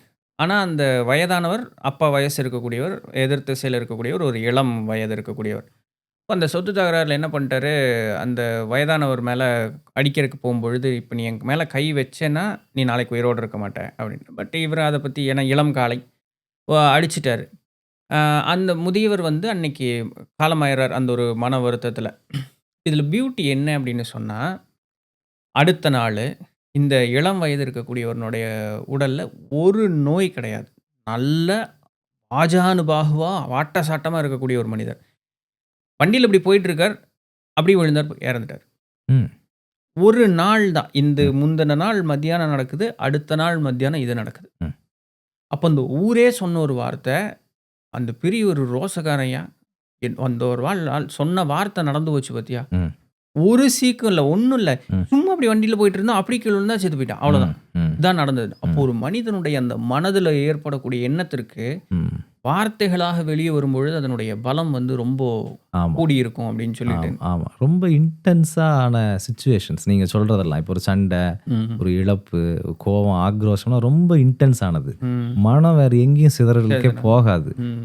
அந்த கோவமோ, ஆக்ரோஷமோ பிராணனை நல்லா மேல உயர்த்தியிருக்கும். ம். அப்போ மனதினுடைய தீவிரமான அந்த சமயத்து விருப்பமும், பிராணனும் சேர்ந்தோன்னே சங்கல்ப பலம் பெற்று அது நடந்துரும். ம். அதனால தான் இந்த உண்மையான யோகிகள, அந்த மார்கிகள வந்து போயி சீண்டி பார்க்கக்கூடாது. தேவையில்லாத ஆமா. அவன் மனசு நொந்தான்னு வைங்களேன், பிராணனோட தான் நொந்துக்குவான். இவன் இருக்கறனால தான் எனக்கு எல்லா பிரச்சனையும் நினைப்பான். ஒரு நொடி நெனச்சாலும் நம்ம மாட்டிருவோம் இல்லைங்களா? கண்ணா பின்னான்னு அடி வாங்கும். எங்க விழும், எந்த சந்துல நமக்கு அடி விழும்னே நமக்கு தெரியாது. தெரியாது. அப்படி வந்து லைஃப்ல அது மேனிஃபெஸ்ட் ஆயிரும். ம். அத வந்து நீங்க பாசிட்டிவா பாருங்களேன் அஃபர்மேஷன்ல. அவ்வளோதான். என் உடல் சீராக இருக்கிறது. கரெக்ட். என்னை காண்போர் யாவரும் நலமுடன் இருக்கட்டும். ம். இப்படின்னு ஒருத்தர் சங்கல்பத்துல அமர்றாருன்னு வைங்களேன், அவருடைய சாதனைகளுக்கெல்லாம் பிறகு ம். அதத்தான் அவர் ரேடியேட் பண்ணுவாரு.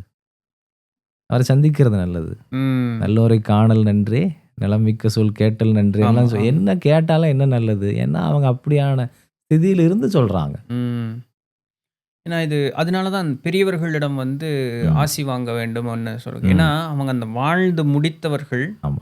நல்ல குணம் கொண்டவர்களிடம் போய் நாம இது பண்ணும்போது, அப்ப அவங்க மனசு ஒன்றி நீங்களும் நல்லா இருன்னு சொல்லும்பொழுது அது ஆமா. இத நான் அனுபவப்பட்டிருக்கேன். ஒரு சிலவர்கள் வந்து அதாவது தூய எண்ணம் கொண்டவர்களிடம் ஆசி வாங்கும் பொழுது, நல்லா இருன்னு சொல்லும் பொழுது, நம்மகிட்ட ஒரு சேஞ்ச் தெரியும் உண்மையாலுமே. ம். ஏதோ ஒரு 2% பேட்டரி சார்ஜ் ஆன மாரி இருக்கும் நம்மளுக்கு உண்மையாலுமே. ஆமா. உண்மதான். ஸோ இது எல்லாமே ஒரு அஃபர்மேஷன் தான் ஆமா. இல்லைங்க? அதெல்லாம் அவரே எழுதும்போது அது அறிவியல் பூர்வமானதுன்னு சொல்றார். ஓகே. மனம் எப்படி நிகழ்த்தி காட்டுகிறதுங்கிறத அவர் விளக்குகிறார். நாம அத எடுத்துக்கிறதா இப்ப லூசி ஹேன்னு போன அத்தியாயத்தில் நாம பேசுனோம். அவங்களும் ஹீலிங் அஃபர்மேஷன்ஸ்ன்னு வச்சிருக்காங்க. ம். நல்லா யோசிச்சு பார்த்தீங்கன்னா, நம்மை பற்றி நாம் வைத்திருக்கக்கூடிய கருத்துக்கள் பெரும்பாலும் எதிர்மறையா இருக்கு. உண்மை. நான் பலவீனன், நான் லாயக்கில்லாதவன். ம். இந்த சங்கல்பம் வந்து 24 மணி நேரமும் ஓடுது. ஓடுது. நான் கை வச்சா விளங்காது. இந்த ம். மாரி எத்தனை தன்னை பற்றி ஒருவர் குறித்துக் கொண்டிருக்கக்கூடிய எதிர்மறை அஃபர்மேஷன்ஸ். கண்டிப்பா. அதனால தான் அவங்க வாழ்க்கை அப்படி இருக்கு. ம். அத மாற்றி அமைக்கணும். ம். சரிதான். நீங்க இத சொல்லும் பொழுது, ஒரு வார்த்தை கிரியா யோகத்த பத்தி பேசும்பொழுது, தீட்சைங்கிற ஒரு இத சொன்னீங்க. இது இன்னைக்கு நெறைய வந்து இது ஒரு அனதர் கமர்ஷியலைஸ்ட் ஒரு டெர்மா வந்து மாறிப்போச்சு. ஆமா. பட் அட்லீஸ்ட் அப்டின்னா என்ன? ம். ஆ கிரியா யோகம் அப்படிங்கிறது வந்து அதை எப்படி பார்க்கிறது? எப்படி அணுகுகிறது? ம். இதனால் ஒரு சாதகனுக்கு என்ன மாற்றம் ஏற்படுகிறது? ம். அப்படிங்கிறதையும் ஒண்ணு சொன்னீங்கன்னா ம். தீட்சைங்கிறது ஒரு சாதகனை சக்திபூர்வமாகவும், புத்திபூர்வமாகவும் அடுத்த கட்டத்துக்கு உயர்த்துகிற ஒரு சடங்கு அல்லது ஒரு செயல் ம். அப்படின்னு சொல்லலாம். ம். அடிப்படையில் ஒருத்தர் புரிஞ்சுக்கணும். ஒரு தீட்சை பெறுகிறேன் அப்படின்னா, ஏதோ ஒரு நுட்பத்தை பெறுவது அல்ல. ம். ஏன்னா அந்த நுட்பம் இன்னைக்கு YouTubeல கிடைக்குது. ம். YouTubeே எனக்கு தெரிஞ்சு மில்லியன் தீட்சைகள குடுத்துருக்கணும். இல்லைங்களா? ஸோ தீட்சை வந்து வெறுமனே நுட்பங்களை தருவது அல்ல. ம். ஒரு மந்திரத்தை எடுத்துக்கோ அப்படின்னு சொல்றதுல அல்ல. ம். ஆனா அதற்கு முன்பு, தீட்சை சடங்கிற்கு முன்பு அந்த ஆசிரியருக்கும், மாணவருக்கும் நிகழ்வது, அந்த அந்த பயிற்சியை செய்யறதுனால உடல் ரீதியாக, இல்ல ஆற்றல் ரீதியாக நடக்கிற மாற்றம், அந்த பயிற்சி குறித்த, அந்த பாரம்பரியம் குறித்த, அந்த நோக்கத்தினை குறித்த அறிவும், தெளிவும் சேர்ந்து ஏற்படுறது. இதெல்லாம் சேர்ந்தது தான் தீட்சை. ம். ஒரு நுட்பத்தை கத்துட்டு வர்றது அல்ல. ம். இது முதல்ல. 2வது, எல்லா தீட்சையும் நியாயமான தீட்சையாக இருந்தால் ம். நீங்கள் ஒரு மிகப்பெரிய மரபினோடு இணைக்கப்படுகிறீர்கள் தீட்சைங்கிற சடங்கிற்கு பிறகு. ஏன்னா மனமும் வந்து நான் அந்த சங்கிலியில் இருந்துகிட்டு இருக்கேன், ம். இந்த சங்கிலிக்கு நீயும் வா, உன்னை நான் இணைச்சிக்கிறேன் அப்படிங்கிற ஒரு கண்ணும் கருத்துமா கொடுக்கப்படுவது தான் தீட்சைன்னு நான் பார்க்குறேன். ம். இது எதுவாக வேணா இருக்கலாம். இப்போது ஒரு நூல் வாசிக்கிறீங்க, விவேகானந்தருடைய நூல்னு எடுத்துக்குவோம். அதில் ஒரு வாக்கியம் வந்து உங்களுடைய வாழ்க்கையை புரட்டி போடுதுன்னு வைங்களேன். ம். ஏதோ ஒரு சொல். அன்றைக்கு விவேகானந்தர் உங்களுக்கு தீட்சையை தான் கொடுத்துருக்கிறார். அந்த ஒரு செய்தியின் மூலமாக உங்கள் கண்ணோட்டத்தையே மாற்றி உங்களால் இனிமேல் வேற சிந்திக்க முடியல. அது உங்களை விட்டு நீங்கலை, உங்களை வழிகாட்டுது, உங்களை ஆற்றுப்படுத்துது, உங்களுடைய ஆற்றலில் அது இதனுடைய தாக்கத்தை ஏற்படுத்தி இருக்கிறது அப்படின்னா அதுவும் தீட்சை தான். ம். இந்த மாதிரி தீட்சைகளை கொடுக்குற வழிகள் பிரதானமாக நயன தீட்சைன்னு சொல்கிறார்கள், இல்லை ஸ்பர்ஷ தீட்சைன்னு சொல்லலாம். இந்த மாதிரி ஒரு சம்பிரதாயக்கிரமமாக இருந்தால் கூட எப்படி வேணால் தீட்சை நிகழலாம். ஓகே. இப்போ நீங்கள் சொன்ன மாதிரி இந்த நூல் படிக்கும்போது எப்படி வேணால் நிகழலாம். கனவுல நிகழலாம், ம். ஒரு நூலில் நிகழலாம். ம். ஆனால் அது உங்களை இப்படி மாற்றுச்சாங்கிறதான் கேள்வி. இன்டலெக்சுவலாக ஒரு ஃபேசினேஷனை கொடுத்துட்டு இப்படிலாம் சொல்லியிருக்காரா அப்படின்ட்டு போகிறது இல்லை தீட்சை. இல்ல. ம். அல்லது இந்த நுட்பமாக நான் தினசரி பயிற்சி பண்ணிட்டு வரேன், இது மட்டும் அல்ல. ம். சக்தியில் பெரிய மாற்றம் வரணும், ம். புத்தியில் பெரிய மாற்றம் வரணும், ஒரு அப்கிரேடேஷன் நடக்கணும். You are not the new self, sorry old self anymore ம். அப்படிங்கிற இடம் வரணும். ம். வந்தால் நீங்கள் தீட்சை பெற்றவர் தான். ம். அதற்கப்புறம் அது ஒரு பாரம்பரிய தொடர்ச்சியாக இருந்தால் நீங்கள் அதோடு இணைக்கப்படுகிறீர்கள். ம். தீட்சைக்குரிய செயல்பாடுகள் இதுதான் நான் நினைக்கிறேன். இப்போ நம்ம வந்து நிறைய மாற்றங்கள் பற்றி, அதாவது இப்போ கூட நீங்கள் அந்த வார்த்தை தான் சொல்லியிருந்தீங்க, நம்மகிட்ட ஒரு மாற்றம் ஏற்படும்னு சொல்லிட்டு. இப்போது என்ன முதல்ல இல்லை, இப்போது இந்த சைவ வகுப்புக்கு போவது உண்டு. இப்போ ஆசிரியர் வந்து மனம் நொந்துக்குவார். அது ஒரு சிரிச்சுட்டே அப்படி விளையாட்டு போல் பேசிகிட்டே இது சொல்லுவார். எல்லாம் முதல் தேர்ச்சிக்கு வந்தீங்க, ஒருத்தர் பாதி பேர் பயிற்சி பண்ணுறதில்ல, அப்புறம் பாதி பேர் அதை விட்டுறீங்க, அடுத்ததுக்கு வர்றதே இல்லை, அப்புறம் மாற்றம் எப்படி நிகழுங்கிற அந்த ஒரு வார்த்தையை இது பண்ணுவார். அப்போது வெறுமனே ஒரு தீட்சை வாங்குவதனால மட்டும் எங்கிட்ட ஒரு இதுவும் வந்துட போகிறதில்ல இல்லைங்களா? ஏன்னா இப்போ நான் ஒரு கேள்வி என்னென்னா, ஒரு தீட்சை கொடுக்கும் பொழுது ஒரு ஆசிரியரானவர் தன்னுடைய அந்த ஒரு பிராணசக்தியை அவர்களுக்கு செலுத்தி அங்கே ஒரு மாற்றத்தை உண்டு பண்ணுகிறாருங்கிற ஒரு வார்த்தையை நான் கேள்விப்பட்டிருக்கேன். அது உண்மைதானுங்களா? உண்டு தான். உண்டு. ஓகே. அப்போ இந்த ஆசிரியரனுடைய ஒரு பிராணசக்தி ஒரு மாணவனிடம் ஒரு மாற்றத்தை குறுகிய காலம் இப்படி இருக்குன்னு காட்டியிருக்கலாம். ஆனால் அதை நிலைநிறுத்துவது அந்த மாணவன் கையில் தான் மறுபடியும் வந்து சேரும் இல்லைங்களா? இருக்கும். பாத்திரம் அறிஞ்சு அவர் தீட்சையை போட வேண்டியதும் இருக்கிறது. கரெக்ட். நான் இன்னும் என்ன பார்ப்பேன் அப்படின்னா, எல்லாரையும் சொல்லலை, ஆனால் வெகு சில குழுக்கள் வந்து அவர்கள் சார்ந்த அந்த இயக்கத்தை பரப்பணுன்னோ இல்லை நோக்கத்தை பரப்பணுங்கிற ஆசையில் கொடுக்கப்படுகிற தீட்சைகள் நிற்பதில்லை. உண்மை. ஏன்னா நான் விரும்பலாம், இறைவனும் விரும்பணும், உண்மை. அதற்கான ஸ்திதி இருக்கணும். இருந்துச்சுன்னா நீங்கள் போடுறதெல்லாம் விளைய போகுது. இதெல்லாம் இதுக்கு இன்னொரு பக்கமும் உண்டு. இன்னைக்கு அவருக்கு அது விளையலைங்கிறதால அவர் இல்லாதவராகவும் ஆக மாட்டார்.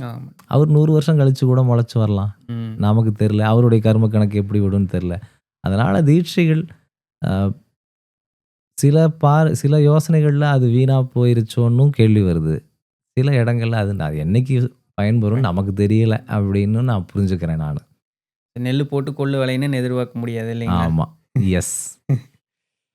இப்போது நம்ம நிறைய, ஏன்னா யோகம் அப்படின்னு எடுக்கும் பொழுதே மனமும் உடல் அப்படின்னு சொல்லக்கூடிய அந்த ஒரு இதுதான், இல்லாட்டி அந்த கரணம்னு சொல்லக்கூடிய மனம் சித்தம் புத்தி அகங்காரங்கிற அந்த 4க்குள்ளே வரும். யார் ஒருவர் இந்த 4ஐயும் கைகொள்ளுகிறார்களோ அவர்களுக்கு உண்மையான ஒரு நிலை புரியுங்கிறது இருக்குது.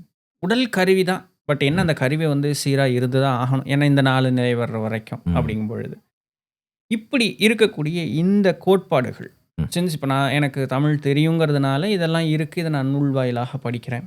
இப்போது கிரியா யோகமும் நாட்சம்பிரதாயமும் வடதேசத்திலிருந்து நமக்கு வந்தது அப்படிங்கும் பொழுது இந்த கிரியா யோகத்தில் இந்த மனதை சார்ந்த இந்த ஒரு ஆழமான கருத்துக்கள் அதை உடலோடு பொருத்தியும் அவர்கள் வந்து அதை மேற்கோள் காட்டி சொல்லியிருக்கிறார்களா? ரொம்ப இல்லைங்க. இப்போ சைவத்திலெல்லாம் சொல்வது போல் ரொம்ப டீட்டெயிலாக ம். இல்லை. ம். ஆனால் இந்த அதயோகம் என்ன செய்கிறதுன்னா, இந்த உடலை தயார் பண்ணி கொடுத்து, அந்த ஆற்றலை பிராணனை உயர்த்தி கொடுத்து, அவர்கள் அப்படியே அடுத்து ராஜயோகத்துக்கு ஹேண்ட் ஓவர் பண்ணிடுவாங்க நம்மளை. ஓ, இன்னும் அடுத்த ஒரு சப்ஜெக்ட்டுக்குள்ள போயிட்டீங்க. நம்மளை அப்படியே அங்கே ஹேண்ட் ஓவர் பண்ணிடுவாங்க. அங்கே நீங்கள் கேட்குற அனைத்து தத்துவங்களும், ஓகே. இந்த அந்தக்கரணங்களோ அகங்காரமோ எல்லாத்தையுமே அங்கே அது மறு ஆய்வுக்கு உட்படுத்துகிறாங்க. ம். இங்கே வந்து இது ஒரு ஸ்பெஷலைசேஷன் மாதிரி. அவங்களுக்கு தெரியாதுன்னு கிடையாது. கிடையாது. ஆனால் இதுக்கு இதை செய் முதல்ல. ஓகே. நீ 2வது படிக்கிற, இந்த அதை பாடத்திட்டம் தான். 3வது போனேன்னா பாடத்திட்டம் மாறும். அதைப்படி ஒழுங்கா அதை சரி பண்ணிக்கோன்னு அவங்க அதை கருதுகிறாங்க. அப்போது என்ன அப்ரோச் அப்படின்னா, நீங்கள் 2 வகையை பார்க்கலாம். ஒன்று மேலிருந்து கீழே இறங்குறது, from subtle to gross, from gross to subtle. ம். அதயோகம் வந்து ஃப்ரம் கிராஸ் டு சட்டில். ம். அப்போ பார்த்தீங்கன்னா உங்களுக்கு உடல், ஆற்றல், பிராணன், அடுத்து மனது, இந்த வரைக்கும் போய் நிறுத்திடுவாங்க. பட் மனதினுடைய நுணுக்கங்களை தத்துவார்த்தமாக பேசும்போது வேற மரபுக்குள்ளே நாம் பயணிக்க வேண்டியிருக்கும். ம். அவங்க அதை வந்து பொண்ணை வளர்த்து கல்யாணம் பண்ணி கொடுக்கறது மாதிரி கல்யாணம் பண்ணி கொடுத்துட்றாங்க அந்த பக்கம். நாம அப்படி போய்க்கணும். ம். ம். நான் இது ஒரு சின்ஸ் மேபி இது அவுட் ஆஃப் சப்ஜெக்டாக இருந்தாலுமே, அது நம்ம உடல் மனம்னு பேசினதுனால நான் இந்த ஒரு வார்த்தையை கேட்குறேன். அண்ட் நீங்கள் cross to shuttle, shuttle to கிராஸ்ன்னு சொன்னதுனாலையும் கேட்குறேன். இப்போ நம்மளுடைய பாரம்பரியம்னு பார்க்கும் பொழுது சக்தியை கீழிருந்து மேல் உயர்த்துங்கிறது தான் நம்மளுடைய பாரம்பரியத்தினுடைய நியதி. ஆனால் திபெத்தியன் கலாச்சாரத்தில் வரும்பொழுது சக்தியை மேலிருந்து கீழே கொண்டு வாங்குற வழக்கம் அவர்களுக்கு உண்டு. இதை வந்து நம்மளுடைய கலாச்சாரத்தில் பெருமளவில் மறுக்கிறதுக்கு உண்டான சாத்தியக்கூறுகள் நம்ம பார்க்குறோம். ஏன்னா பேராற்றலை வந்து உன்னுடைய உடல் தாங்குவதற்குண்டான நிலை பெற்றிருக்காது. அதனால் எடுத்தோன்னே பேராற்றலை உன்னோட உடலில் இறக்கக்கூடாது. உன்னுடைய ஆற்றலை பேராற்றலோடு கொண்டு போய் சேர்க்கிறது தான் சரிங்கிறது நம்மளுடைய வழக்கத்தில் இருக்கக்கூடிய ஒரு இது. இது எப்படி, இது எது சரியா தவறான்னு நான் கேட்க வரல. பட் 2 முறை இருக்குது. ஆமாம். இப்போது உலகமயமாக்கப்பட்ட இந்த ஒரு காலம். இப்போ நாம் ஜஸ்ட் இப்போ நம்ம 2 பேரும் இது பேசின உடனே ஒருத்தர் போய் இணையத்தில் தட்டுனா இந்த செய்தி வந்துட போகுது. அப்போது ஒரு சிலருக்கு எண்ணம் தோன்றலாம், ஏங்க என்னங்க இப்போ பேராற்றல் வருதுன்னா சந்தோஷம் தானே, நான் திடீர்னு நாளைக்கே காற்றுல பறந்துட்டேன்னா, தண்ணியில் நடந்துட்டேன்னா, விருப்பம் இருக்கிறதுல தவறு ஒன்றும் இல்லை. பட் இது சரியான ஒரு அணுகுமுறையா? நம்மளுடைய கலாச்சாரம் இப்படி ஒன்று கொடுத்துருக்குன்னா இதற்கு பின்ன ஒரு காரணம் இருக்குங்கிற ஒரு இது இருக்கும் இல்லைங்களா? இதை பற்றி ஒரு தெளிவு ஒன்று கொடுத்து. அதயோகம் ரொம்ப அழகாக சொல்லுதுங்க. இயற்கையை பார்த்தீங்கன்னா தண்ணீர் ஆவியாகி மேலே செல்வது போல நீ கீழிருந்து மேலே போ அப்படின்னு அதைய ரொம்ப தீர்க்கமாக சொல்கிறார்கள். நீங்கள் சொன்ன மரபு ஆவியான மேகம் என்ன ஆக போகிறது, கீழ் நோக்கி பொழியத்தான் போகிறது, அது நடந்துக்கும் வா அப்படின்னு அந்த மரபு அப்படி எடுத்துக்குது. ரொம்ப அழகான ஒரு சொல் அதயோக மார்க்கத்தில் வருகிறது, தர்ம மேக சமாதி அப்படின்னு வருகிறது. என்னன்னா நாம் சாதனைகளில் தொடர்ந்து முன்னேறும் பொழுது, உங்கள் பிராணன் வந்து குவாலிஃபை ஆகும் பொழுது, மனதிற்குள்ள எது இந்த இயற்கையின் தர்மமோ அது மேகமாக உன்மேல் பொழியும்னு சொல்லுது. உதாரணத்திற்கு அன்புங்கிறது ஒரு தர்மம். நான் அன்பு இல்லாமல் தவம் செய்ய ஆரம்பிக்கிறேன்னு வச்சுக்கோங்க, முரட்டடியாக ஏதோ செய்கிறேன், ஆனால் சின்சியராக செஞ்சுக்கிட்டு இருக்கேன். இது வந்து என்னுடைய இந்த பிராணன் உயர உயர அன்பு வந்து மேகமாக என் மீது பொழிஞ்சு நான் எப்போ அன்பானவனாக மாறினேன்னே எனக்கு தெரியாமல் என்னிடம் அன்பு வந்து வெளிவர ஆரம்பிச்சிடும். இதை தர்மமேக சமாதின்னு அவங்க சொல்கிறாங்க. இது அன்பு ஒரு குணம். பங்க்சுவாலிட்டி எடுத்துக்கங்க, அது ஒரு விர்ச்சு. சொல்ல காப்பாற்றுறது, இன்டெகிரிட்டி முக்கியம், ஆத்தென்டிசிட்டி முக்கியம். இந்த மாதிரி எத்தனை நல்ல குணங்கள், இறை குணங்கள் நீங்கள் பட்டியலிட முடியும், நிறையா இருக்குது. ஒரு யோகி இதையெல்லாம் அடையணும். அதயோகமே இதை சொல்லுது. அவங்க வந்து பிராணனை பற்றி பேசிக்கொண்டு இருந்தாலும் குணமாற்றம் உன்கிட்ட நடக்கணும்னு சொல்லி, இதுக்கப்புறம் தான் நீ விசாரத்துக்கு தயாராகிற, ராஜயோகத்துக்கு தயாராகிற. அப்போது அதுக்கப்புறம் தான் மேலேருந்து கீழே வர்றதெல்லாம் நடக்கும். இதை இவர்கள் ரொம்ப ஆழமாக வலியுறுத்துகிறார்கள். இங்கே நான் பார்க்குற சாதகர்கள் எல்லாருக்குமே நான் தான் சொல்கிறேன், நிறைய பேர் யோகம் செய்கிறாங்க, ஆனால் உள்ளுக்குள்ளே கலக்கம் போகலை. எதிர்காலத்தை பற்றின பயம் இருக்குது, நிறைய குழப்பங்கள் இருக்குது. இந்த பயிற்சி செய்கிறேன், இந்த நிறுவனத்தை சார்ந்தவன், இந்த மார்க்கத்தை சார்ந்தவங்கிற பெருமை உட்கார்ந்துருக்கு. மற்றவர்களை தூசா பார்க்குற பார்வை இருக்குது. இது எல்லாமே தர்மமேக சமாதி நடக்கலைன்னு சொல்லுது. நீ குவாலிஃபைடே ஆகலை, ம். பயிற்சி செய்திருக்கிற, ம். ஆனால் மனமாற்றம் நடக்கலை. ம். இது செஞ்சாதான் இந்த கீழேருந்து மேலே போகிறதும் மேலேருந்து கீழே வர்றதும் நடக்கும். இப்படி மேலே மேகமாக போகிறவர்கள் இருக்காங்க பார்த்தீங்களா, ம். அவர்கள்ட்ட நீங்கள் மேலேருந்து கீழே இறங்குறத பற்றி வகுப்படுங்க. எந்த குறையும் இல்லாமல் இறங்குவார்கள். ம். உடம்பு தாங்கும், தாங்கும். இல்லைன்னா தாங்காது. நீங்க சொன்னது நம்ம முந்தின காணொளியில பேசின மாதிரி இந்த டாக்டர் ஜோ டிஸ்பென்சானுடைய அந்த பிகமிங் சூப்பர் நேச்சுரல்ல ஒரு அந்த ஆக்சிடோசின்ங்கிற அந்த ஒரு இது ஆக்சிடோசின் அண்ட் வாசோப்ரெசின்னு சொல்லக்கூடிய அந்த 2 என்சைம் மூளையில சுரக்கும் பிட்யூட்டரி கிளாண்ட்ல. ம். இது எப்படின்னா ஒரு யோகிக்கு இயற்கையா நடக்கும். ம். அதனால தான் அவரை துன்புறுத்தினாலும் அவர் அப்படியே இருப்பார். அவர் கேவலப்படுத்தினாலும் அவர் அப்படியே இருப்பார். ஏன்னா அந்த மன்னிக்கக்கூடிய குணம் வந்து அவர்களுக்கு அந்த அளவுக்கு பொருந்தி இருக்கும். ம். ம். ஆனா நம்மளுடைய கலாச்சாரமும் ஆக்சிடோசின்னு சொல்லலை, எஸ். வாசோப்ரெசின்னு சொல்லலை. ம். இது ஒரு யோகியினுடைய இலக்கணம் அப்படிங்கிறது இறையோடு ஒன்றரை கலந்ததுனால அவர்களுக்கு ஏற்படும். ஆமாம்.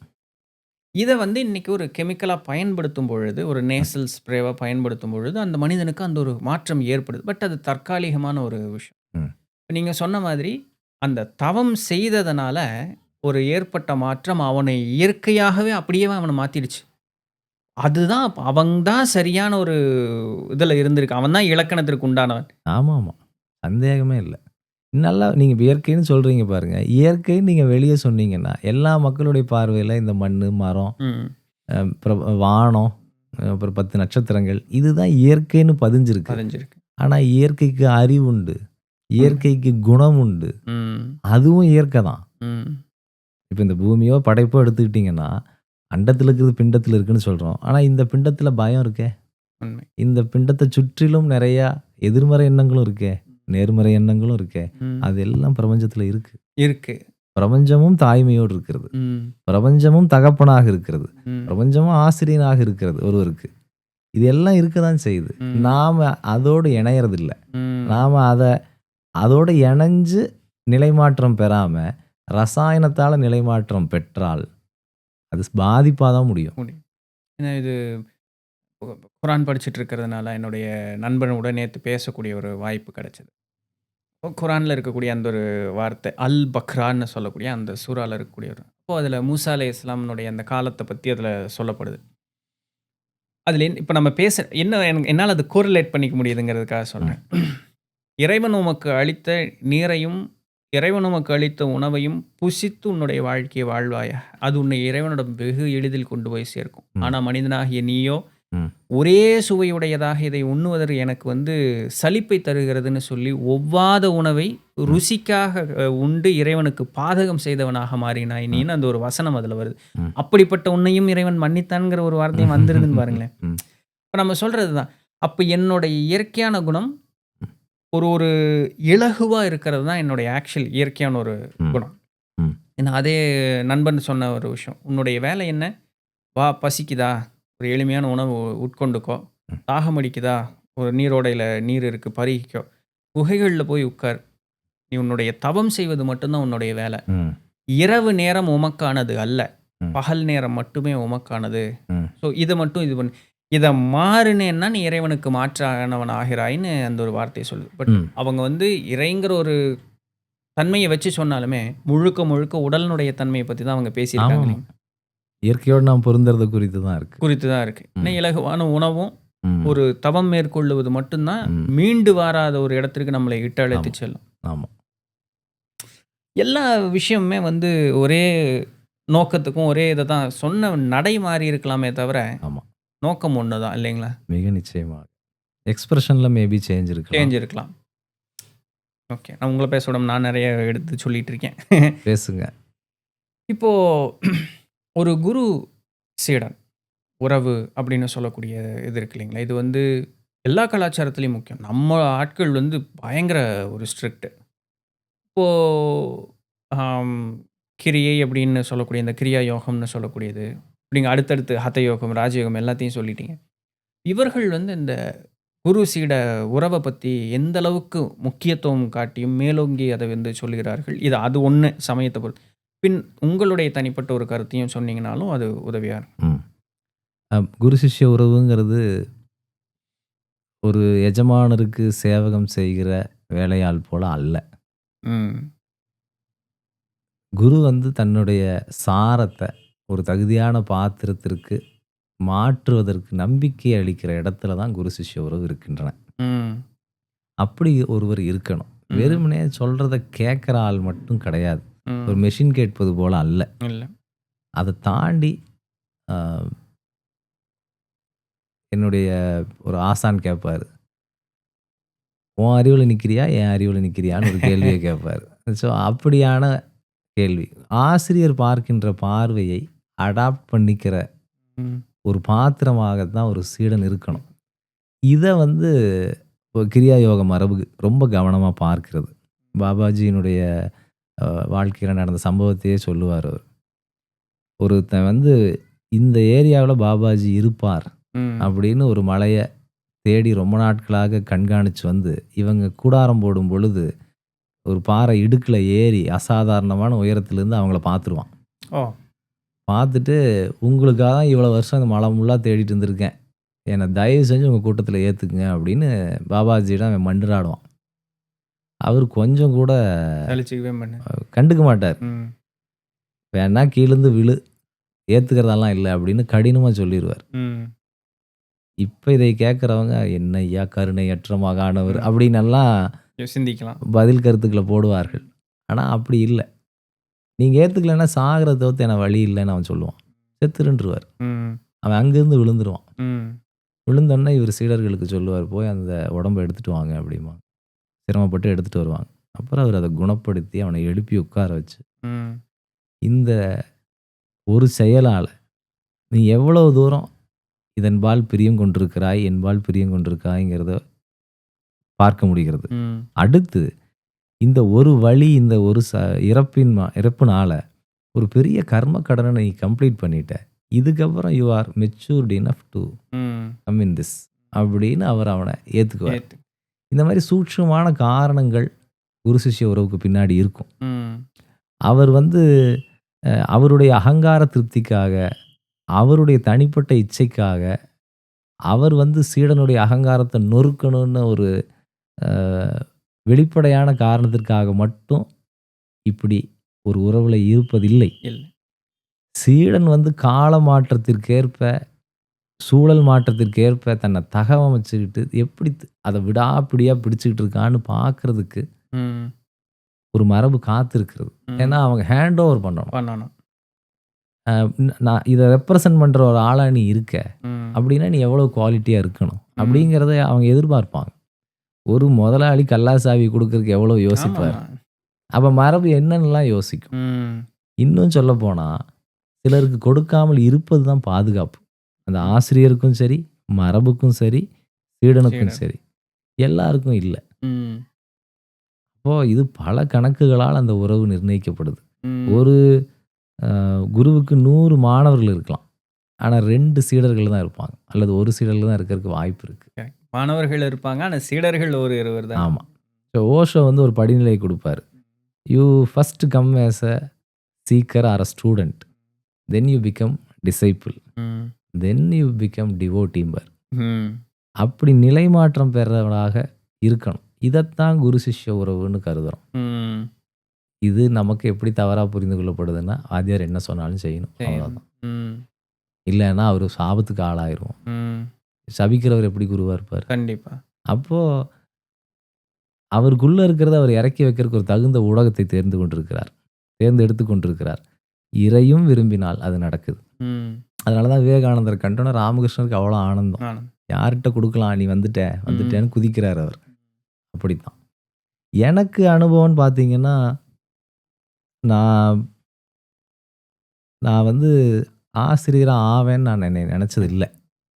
அதற்கும் ஓஷோக்கு தான் நன்றி சொல்லணும். அவர் சொல்லுவார், ஆசிரியரெல்லாம் மறந்துடு, நீ ஒழுங்காக சீடனாக இருக்கியாங்கிறதுல கவனம் செலுத்து. அப்படி இருந்துட்டேன்னா வானம் காற்று எல்லாமே உனக்கு ஆசிரியர் தான் அப்படின்னு அவர் சொல்லுவார். ம். நான் அதைத்தான் பிடிச்சிக்கிட்டேன். ம். நான் ஒருத்தர்கிட்ட என்ன சரண்டர் பண்ணிக்க முடியுமா, ம். நேர்மையாக என்ன ஒப்படைக்க முடியுமா? அவர் குருவாகவே இல்லைன்னு வச்சுங்களேன், தகுதியோடையே இல்லாதவரிடம் கூட ம். நான் என்னுடைய தகுதியோடு ஒப்படைக்கும் பொழுது, ஒன்று அவர் நல்ல குருவாக மாறலாம், மாறலாம். இல்லைன்னா அவர் மாதிரி வேற நல்ல குரு எனக்கு வரலாம். அதனால் எல்லாரும் எனக்கு ஏதோ ஒரு வகையில் எனக்கு கான்ட்ரிபியூட் பண்ணாங்க எனக்கு. எனக்கு என்னை சரி செய்யாத நபர்களை வாழ்க்கை என்னிடமிருந்து அகற்றி கொண்டது. என்னை ஏமாற்றிய ஆசிரியர்கள் உண்டு. ம். என்னை வந்து அவர்களுடைய அகங்கார வீக்கத்தினால என்னை சாடியவர்கள் உண்டு. ம். என்னிடம் பணம் ஏமாற்றியவர்கள் உண்டு. எனக்கு வித்தை தரமாட்டேன்னவங்க உண்டு. ம். அதாவது அநியாயமாக தரமாட்டேன்னு சொன்னவங்க. ம். மற்றவர்களுக்கு எந்த தகுதியும் மற்றவர்களுக்கு கொடுத்து எனக்கு இப்படியெல்லாம் சில சில காயங்களை ஏற்படுத்தியவர்கள் உண்டு. இவர்களிடமிருந்து நான் மெச்சூர் ஆயிட்டு தான் இருந்திருக்கேன். இந்த 10, 15 வருஷத்தை திரும்பி பார்த்தா அவர்கள் பொருத்தமானவர்களா இல்லையான்னு நான் ஆராயவே இல்லை. ம். என்னால் முடிஞ்ச அளவுக்கு நான் சரண்டர் பண்ண தான் செஞ்சேன். அதனால் என்ன நடந்துச்சுன்னா, கடவுள் குருவை ரீப்ளேஸ் பண்ணி நல்ல இடத்துல இன்னைக்கு வச்சிருக்காரு. அதனால் அந்த பாவம் ரொம்ப முக்கியம். குரு சிஷ்ய பாவம். ம். அதில் சீடனுக்குரிய பாவத்தை ஒருவன் வச்சுக்கிட்டாலே பிரபஞ்சமே குருவாக இருந்து போதிக்கும். அது கடைசியா நீங்க சொன்ன அந்த ஒரு விஷயம் ரொம்ப ஆழமான ஒரு விஷயம். பிரபஞ்சமே குருவாகி நமக்கு நிச்சயமா. ஏன்னா நீங்க சொன்னது நான் என்னுடைய தனிப்பட்ட வாழ்க்கையில் நான் அனுபவப்பட்டிருக்கேன். இப்போ நம்மளுடைய ஒரு மனப்பக்குவம் இருக்கு அப்படின்னா, அந்த பக்குவத்திற்கு ஏற்றார் போல ஒரு ஆசிரியர் நமக்கு அமைவார். ம்.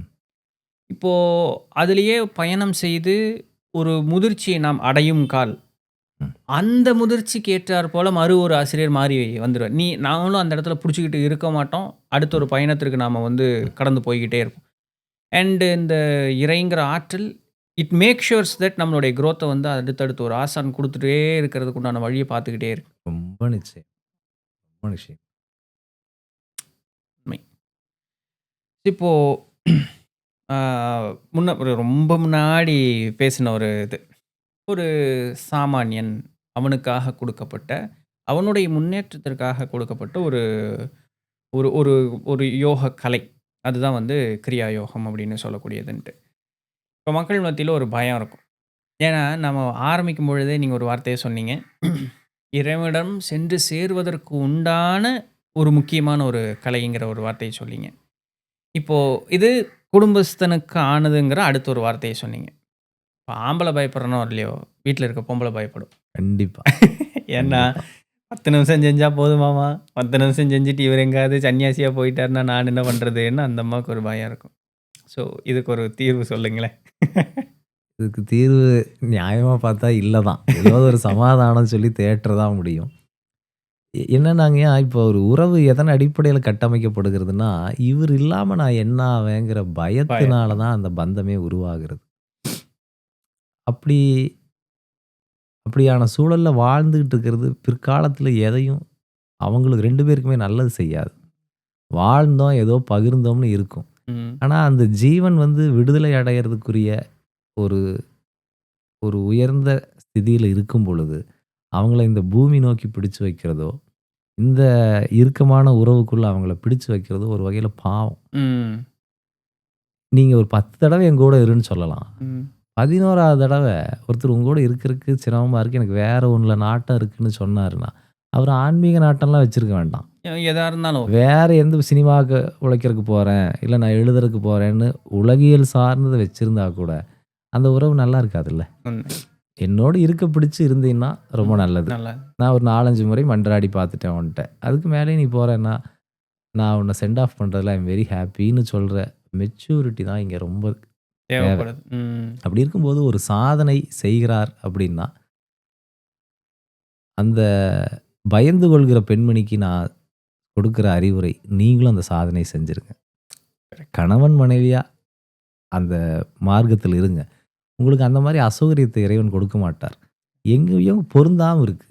அந்த ம். பொருந்தாமல் இருக்கிறத ரொம்ப அந்த அதை பெருசு பண்ணிகிட்டே போகும்போது எங்கேயோ விளக்கம் வந்து விடுகிறது. உனக்கு பிடிக்குதா, நானும் அதை செய்யறேன் வா.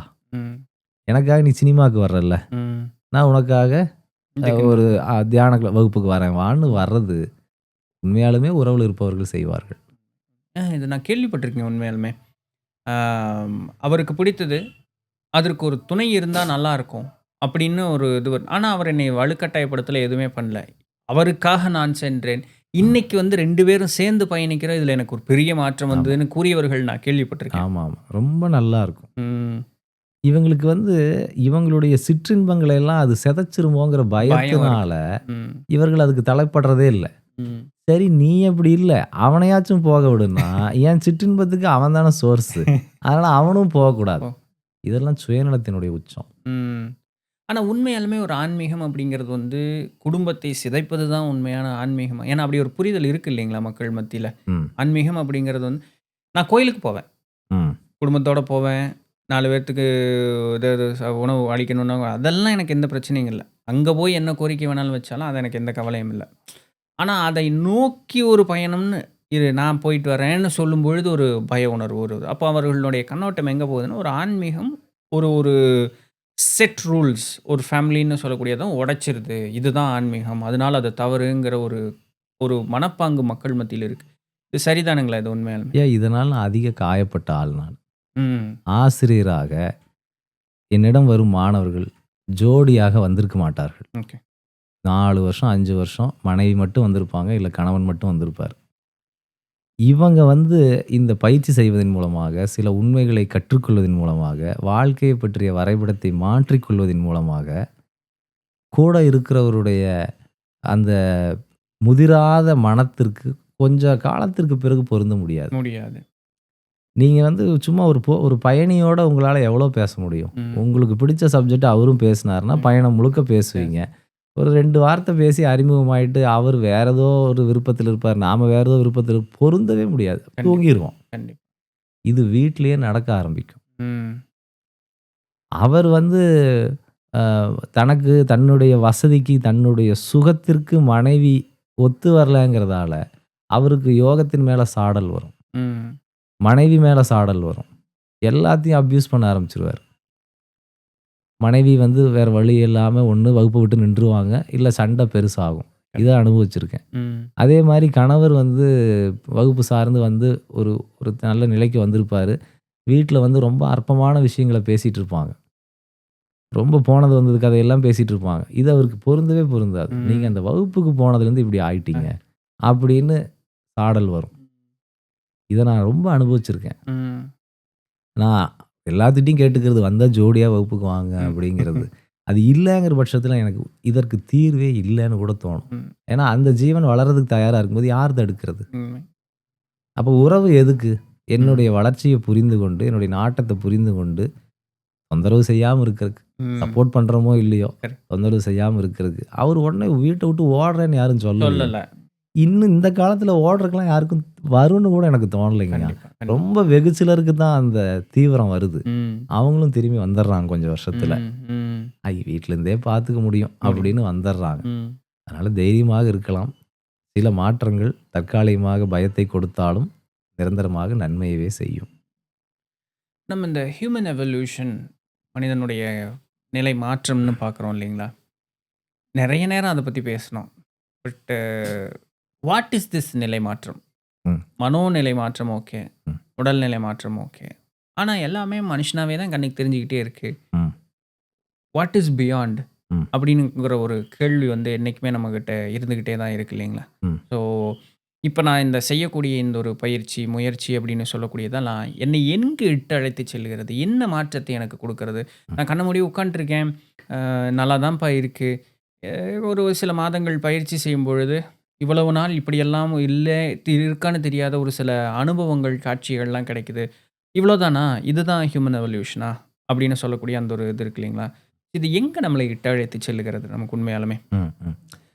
ஸோ எவல்யூஷனுங்கிறது பயாலாஜிக்கலாக பார்த்தீங்கன்னா ஏதோ விலங்கிலிருந்து மனித உருவம் பெற்றோம்னு பயாலாஜிக்கலாக சொல்கிறது. ஆனால் சைக்கலாஜிக்கலாக பாருங்கள், மிருக பண்புகளிலிருந்து மனிதன் மனித பண்புகளை நோக்கி நகர்றான். மனிதனுக்குன்னு இயல்பாக இருக்கக்கூடிய நிறைய பண்புகள் விலங்குகளிடத்து இல்லை. ஆனால் விலங்கு பண்புகளை மனிதன் வச்சிருக்கான். விலங்குகள் இந்த நேஷ்னல் ஜியோகிராஃபி சேனலில் காட்டுவது போல் நிறைய நேரங்களில் அது ரொம்ப அழகாக இருப்பதில்லை. விலங்கு உலகம் வந்து ரொம்ப கோரமான பதிவுகளை வச்சிருக்கு. உதாரணத்துக்கு குதிரை வந்து என்னால் அந்த குதிரை கர்ப்பமாகலை அப்படின்னு தெரிஞ்சதுன்னா கணச்சே அந்த குதிரையோட கருவை களைச்சிரும். இப்படியெல்லாம் விலங்கு இனத்தில் இருக்கு. அதே மாதிரி என்னால் இந்த குரங்குனால அந்த குரங்கு கர்ப்பமாகலை அப்படின்னா அவன் வந்து தெரிஞ்சதுன்னா இந்த குரங்கு ரொம்ப ஆக்ரோஷமாக இருக்கும் என் மேலே அப்படின்னு கருதி பெண் குரங்கு ஃபால்ஸாக ஓவல்யூட் பண்ணும் ம். கர்ப்பமான பிறகும். ம். இது மாதிரி விலங்கு உலகம் வந்து ரொம்ப விசித்திரமான, நம்மளால சகிச்சுக்கவே முடியாத பல குணங்களை வச்சிருக்கு. Okay. So not national Geographic and Discovery உண்மையான விலங்கு உலகம் இல்லை. இல்லை, நீங்கள் பிஹேவியரல் பயாலஜின்னு ஒரு பெரும் தொகுப்பை படிச்சீங்கன்னா ம். மிருகம் இவ்வளவு கேடுகட்ட செயல்களை அன்றாடம் செய்து கொண்டிருக்கிறதுன்னு ஒரு வேற சித்திரத்தை பார்ப்பீங்க. ஓ. இது எல்லாம் மனிதனுக்குள்ள இருக்கு. ஓகே. போட்டி, பொறாமை, ம். இதெல்லாம் மனித குணம் மட்டும் இல்லை, இது மிருக பண்பும் கூட இது.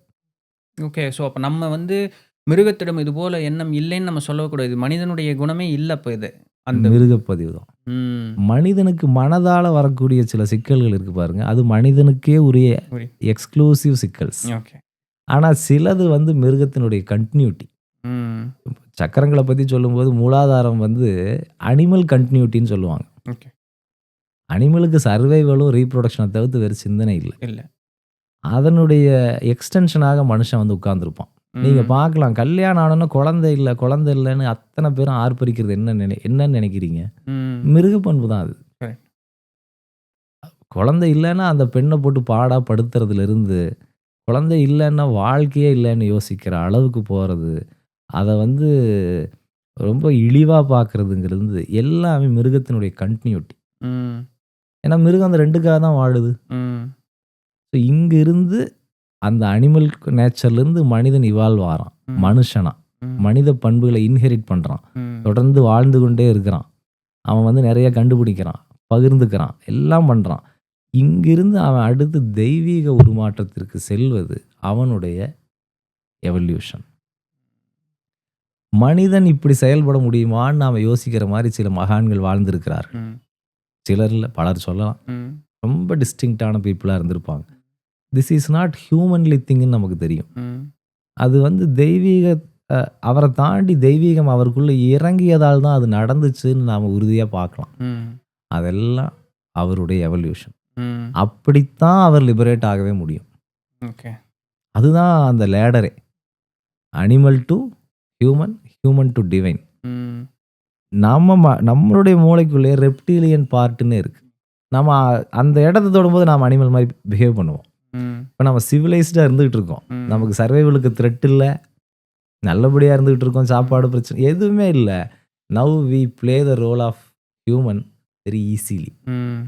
இன்றைக்கி யார் இதை வந்து கஷ்டப்படுத்தலைன்னா ம். நான் இப்படியே நடிச்சுக்கிட்டு இருப்பேன்.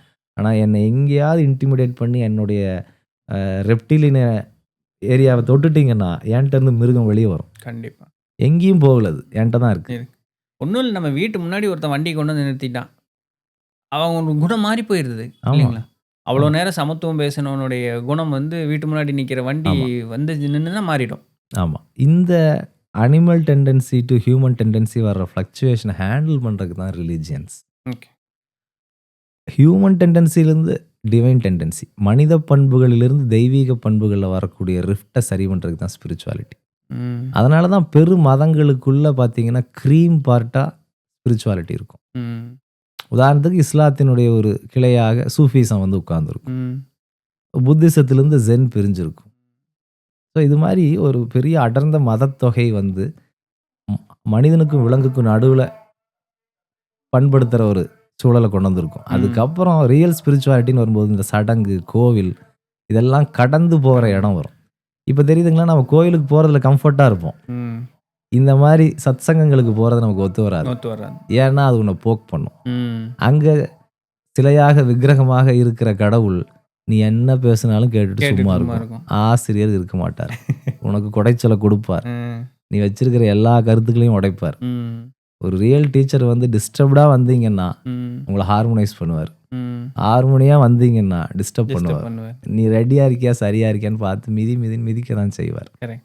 அப்போ இந்த லேடர் பாருங்க, ம். we have to evolve. ம். வெளியே வந்து ஒன்று அப்படியே அல்டுகுதர் மாறி போச்சுன்னா நம்ம ரெவல்யூஷன்னு சொல்கிறோம் ம். இல்லைங்களா? ஆமா. கோயம்புத்தூரே ரெவல்யூஷனரைஸ் ஆயிடுச்சுப்பா இந்த இண்டஸ்ட்ரியலைசேஷனுக்கு அப்புறம் அப்படின்னு சொல்லுவோம். ம். அந்த ஆறுங்கிற வார்த்தை எடுத்துருங்க, எவல்யூஷன் உள்ளே நடந்துடும். ம். பழைய மாதிரி நான் இல்லை, ம். அந்த லேடரில் நான் மேலே போயிட்டேன். போயிட்டேன். இனிமேல் என்னால் என்னுடைய புத்தத்தன்மையிலேருந்து இறங்க முடியாது. ம். அப்படின்னா நான் கம்ப்ளீட்லி டிரான்ஸ்ஃபார்ம்டு. ம். இரும்பு தங்கமா மாறிடுச்சுனால என்னால் திரும்பி என்ன நினைச்சாலும் இரும்பாக முடியாது. முடியாது. இந்த எவல்யூஷனை ஒருத்தன் அடையணும். ம். இதை செய்விக்காத யோக மார்க்கங்கள், பயிற்சிகள், பாட நிறுவனங்கள் நியாயத்தை செய்யலைன்னு நினைக்கிறேன் நான். உண்மை. ஏன்னா நீங்க இவ்வளோ நேரம் அந்த குடுத்த அந்த ஒரு விளக்கம், நீங்க அந்த கடைசியா சொன்ன அந்த வார்த்தைக்கு பொருந்தி வரக்கூடியது தான். ஏன்னா, ம். நீ உங்கிட்ட வராத ஒரு மாற்றம், அப்ப நீ செய்யக்கூடிய ஒண்ணுக்கு நியாயமே இல்லாத ஒண்ணா தான் கொண்டு வந்து நிறுத்திருச்சு உன்னைய. ஆமா. ரொம்ப தற்காலிக நிவாரணத்திற்காக யோகத்தின் பின் போறவங்கள பார்த்து தான் நான் இதை சொல்றேன். ம். இப்போ ஒரு யோகம் செய்யும் பொழுது, ஒரு பயிற்சியில இருக்கக்கூடிய சாதகன், ஆ அவனிடம் வரக்கூடிய பயிற்சி செய்றான், தியானம் பண்றாங்க. குருவிடம் நல்ல ஒரு உறவு இருக்கு. எல்லா நேரத்துலயும் குருவ போய் நை நைங்க முடியாது. ம். ஏன்னா, அவருடைய ஒரு ஒரு ஒரு வேலை என்ன? நமக்கு நல்ல ஒரு விஷயத்த போதிக்கிறது. இப்ப அந்த போதனைய நம்ம வந்து மண்டைக்குள்ள வாங்கி வச்சுட்டோம். இப்போ ஒரு சில சமயங்கள் வரும்பொழுது, இந்த போதனையை அவன் ஞாபகப்படுத்தி, தன்னை வந்து அவன் மாற்றிக்கொள்வதற்கு முற்படணும் ஒண்ணு. முற்படறான்னு வச்சுக்குவோம். ஆனா, அவனை சுற்றி இருக்கக்கூடிய சூழலோ, இவனை ஏதோ ஒரு வகையில துன்பப்படுத்தக்கூடிய சூழலாக இருக்கிறது. இப்ப நிறைய பேர்த்தினுடைய குழப்பம் அதான். ஐயா, நான் மாறுறதுக்கு முற்படுறேங்க ஐயா. ஆனா, என்னை சுற்றி இருக்கக்கூடிய அந்த ஒரு சூழல் சரியில்ல. என்னை திருப்ப திருப்ப பழைய நிலைக்கு இழுக்குது. நான் என்னதான் பண்றது? அப்படிங்கிற ஒரு கேள்வி அவர்கள் மத்தியில வருது. நான் வளர்றதுக்கு முற்படுறேன். ஆனா, நான் என்னுடைய சூழல் அதற்கு ஒத்துழைப்பது ஆக இல்லைன்னு. இந்த மாரி இருக்கக்கூடியவர்களுக்கு என்ன ஒரு வழிகாட்டுதல் நீங்க சொல்லுவீங்க? சிறப்பு. நீங்க ஒரு 500 வருஷத்துக்கு கீழ, ஒரு 300 வருஷத்துக்கு கீழ தவம் அப்படின்னா என்னன்னு பொது சமூகத்தில கேட்டா, வீட்ட விட்டு ஓடி போய் குகைகள்ல வாழ்ந்து தவம் புரிந்தார் ம். அப்படிங்கிறது தான் பொதுச்சொல். சொல். இன்றைக்கு நாம சாதாரணமா எப்படி பயன்படுத்துறோம்னா, நான் வந்து 10 மாசம் தவம் இருந்து உன்ன பெத்தேன் ம். அப்படின்னு பயன்படுத்துறாங்க ஒரு தாய். என்ன அர்த்தம் அப்படின்னா, ஒண்ணு குழந்தை கன்சீவ் ஆயிருச்சுன்னா உள்ள, நீங்க பழையபடி இருக்கிறதுக்கு உங்களுக்கு சுதந்திரம் இல்ல. உண்மை. அது உங்களுக்கு உடல் உபாதையை கொடுக்கலாம், உமட்டல் பெரட்டல கொடுக்கலாம், சில உணவு ஒத்துக்கும், ஒத்துக்காது. பார்த்து, பார்த்து அடி எடுத்து வைக்கணும். இன்னும் இந்த 7 மாசம், 8 மாசம்லாம் வந்துருச்சுன்னா ரொம்ப கவனமா இருந்தாகணும். ஈரம் இல்லாத தரையில நடக்கணும், வழுக்கிறக்கூடாது. இத்தனைய பார்த்து 10 மாசம் கண்ணும் கருத்துமா இருந்து, தவம் இருந்து பெற்றேன்னு சொல்றாங்க. தவம்னா, உன்னுடைய விருப்ப வெறுப்புகளை ஒதுக்கி வைத்து வாழ்வது தான். ம். அன்னைக்கு குகைக்கு போறது தவம். இன்னைக்கு இந்த ஊர்லயே ஒரு கட்டுப்பாட்டுக்குள்ள வாழ்றது தவம். ம். அப்படி இருக்கும்போது, ஒரு சாதகனுக்கு இன்னைக்கு தவத்திற்குரிய சூழல் யாரால அமைகிறதுன்னா, சுற்றி இருப்பவர்களால் தான் அமைகிறது. அருமை. ஏன்னா, நான் ஏதோ ஒண்ணு படிச்சுட்டு வருவேன். எனக்கு உள்ளுக்குள்ள அந்த கருத்து கன்சீவ் ஆயிரும். இது ம். நல்லா பாருங்க. ஒரு பயாலாஜிக்கல் என்டிட்டி உள்ளுக்குள்ள இருந்தா அதுக்கு பேரு கன்செப்ஷன். ம். ஒரு கருத்து உள்ள கருவாக நின்றால், அத கான்செப்ட்ன்னு சொல்றோம். ம். 2ம் மூலம் ஒண்ணு தான். ம். எ தாட் ஐ கன்சீவ். ம்.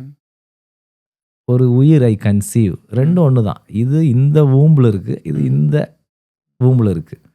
இந்த புரிதல் வந்துருச்சுன்னு வைங்களேன், இந்த குழந்தைய டெலிவரி பண்றதுக்காக நீ 4, 5 வருஷம் கூட காத்திருக்க வேண்டியிருக்கும்.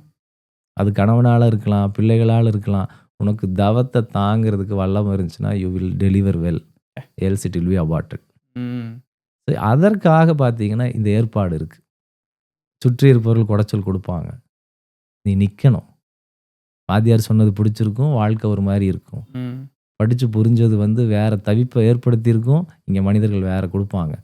இத யார் கிரேஸ்ஃபுல்லா ஹேண்டில் பண்றாங்களோ, அவர்கள் காடுகளில் தவம் இருந்ததற்குரிய பலனை பெறுகிறார்கள். ம். நிறைய என்கிட்ட வர்றவங்க சொல்லுவாங்க, ராமகிருஷ்ண மடத்துக்கு போயிரலான்ட்டு இருக்கிறேன். ம். அங்க போனாலும் இதே மனசு தான். கரெக்ட். அங்க போனாலும் இதே பலவீனம் தான் இருக்க போகுது. வீடு உனக்கு நல்ல சூழல்கள்னால தான் இறைவன் அதை அமைச்சிருக்காரு. ம். இல்லன்னா உன்னை ராமகிருஷ்ண மடத்துல பிறக்க வச்சிருப்பாரு. வச்சிருப்பார் இல்லையா?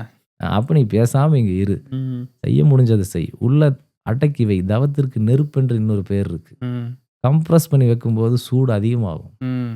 அந்த தவக்கணல்ல உன்னுடைய ஞானம் மிளிர ஆரம்பிக்கும். பொறுன்னு தான் சொல்ல முடியும். கரெக்ட். இல்லன்னா நீ பிரேக் டவுன் ஆயிருவ. ம். அப்பதான் ஆசிரியர் வந்து உன்னை ஆசுவாசப்படுத்துறார். ம். டீச்சிங்லேருந்து விலகி நின்று மற்றதெல்லாம் எப்படி செய்யற? ம். படிச்சது ஒரு பக்கம் இருக்கட்டும். அன்றாட வாழ்க்கையில பொருந்துறியா?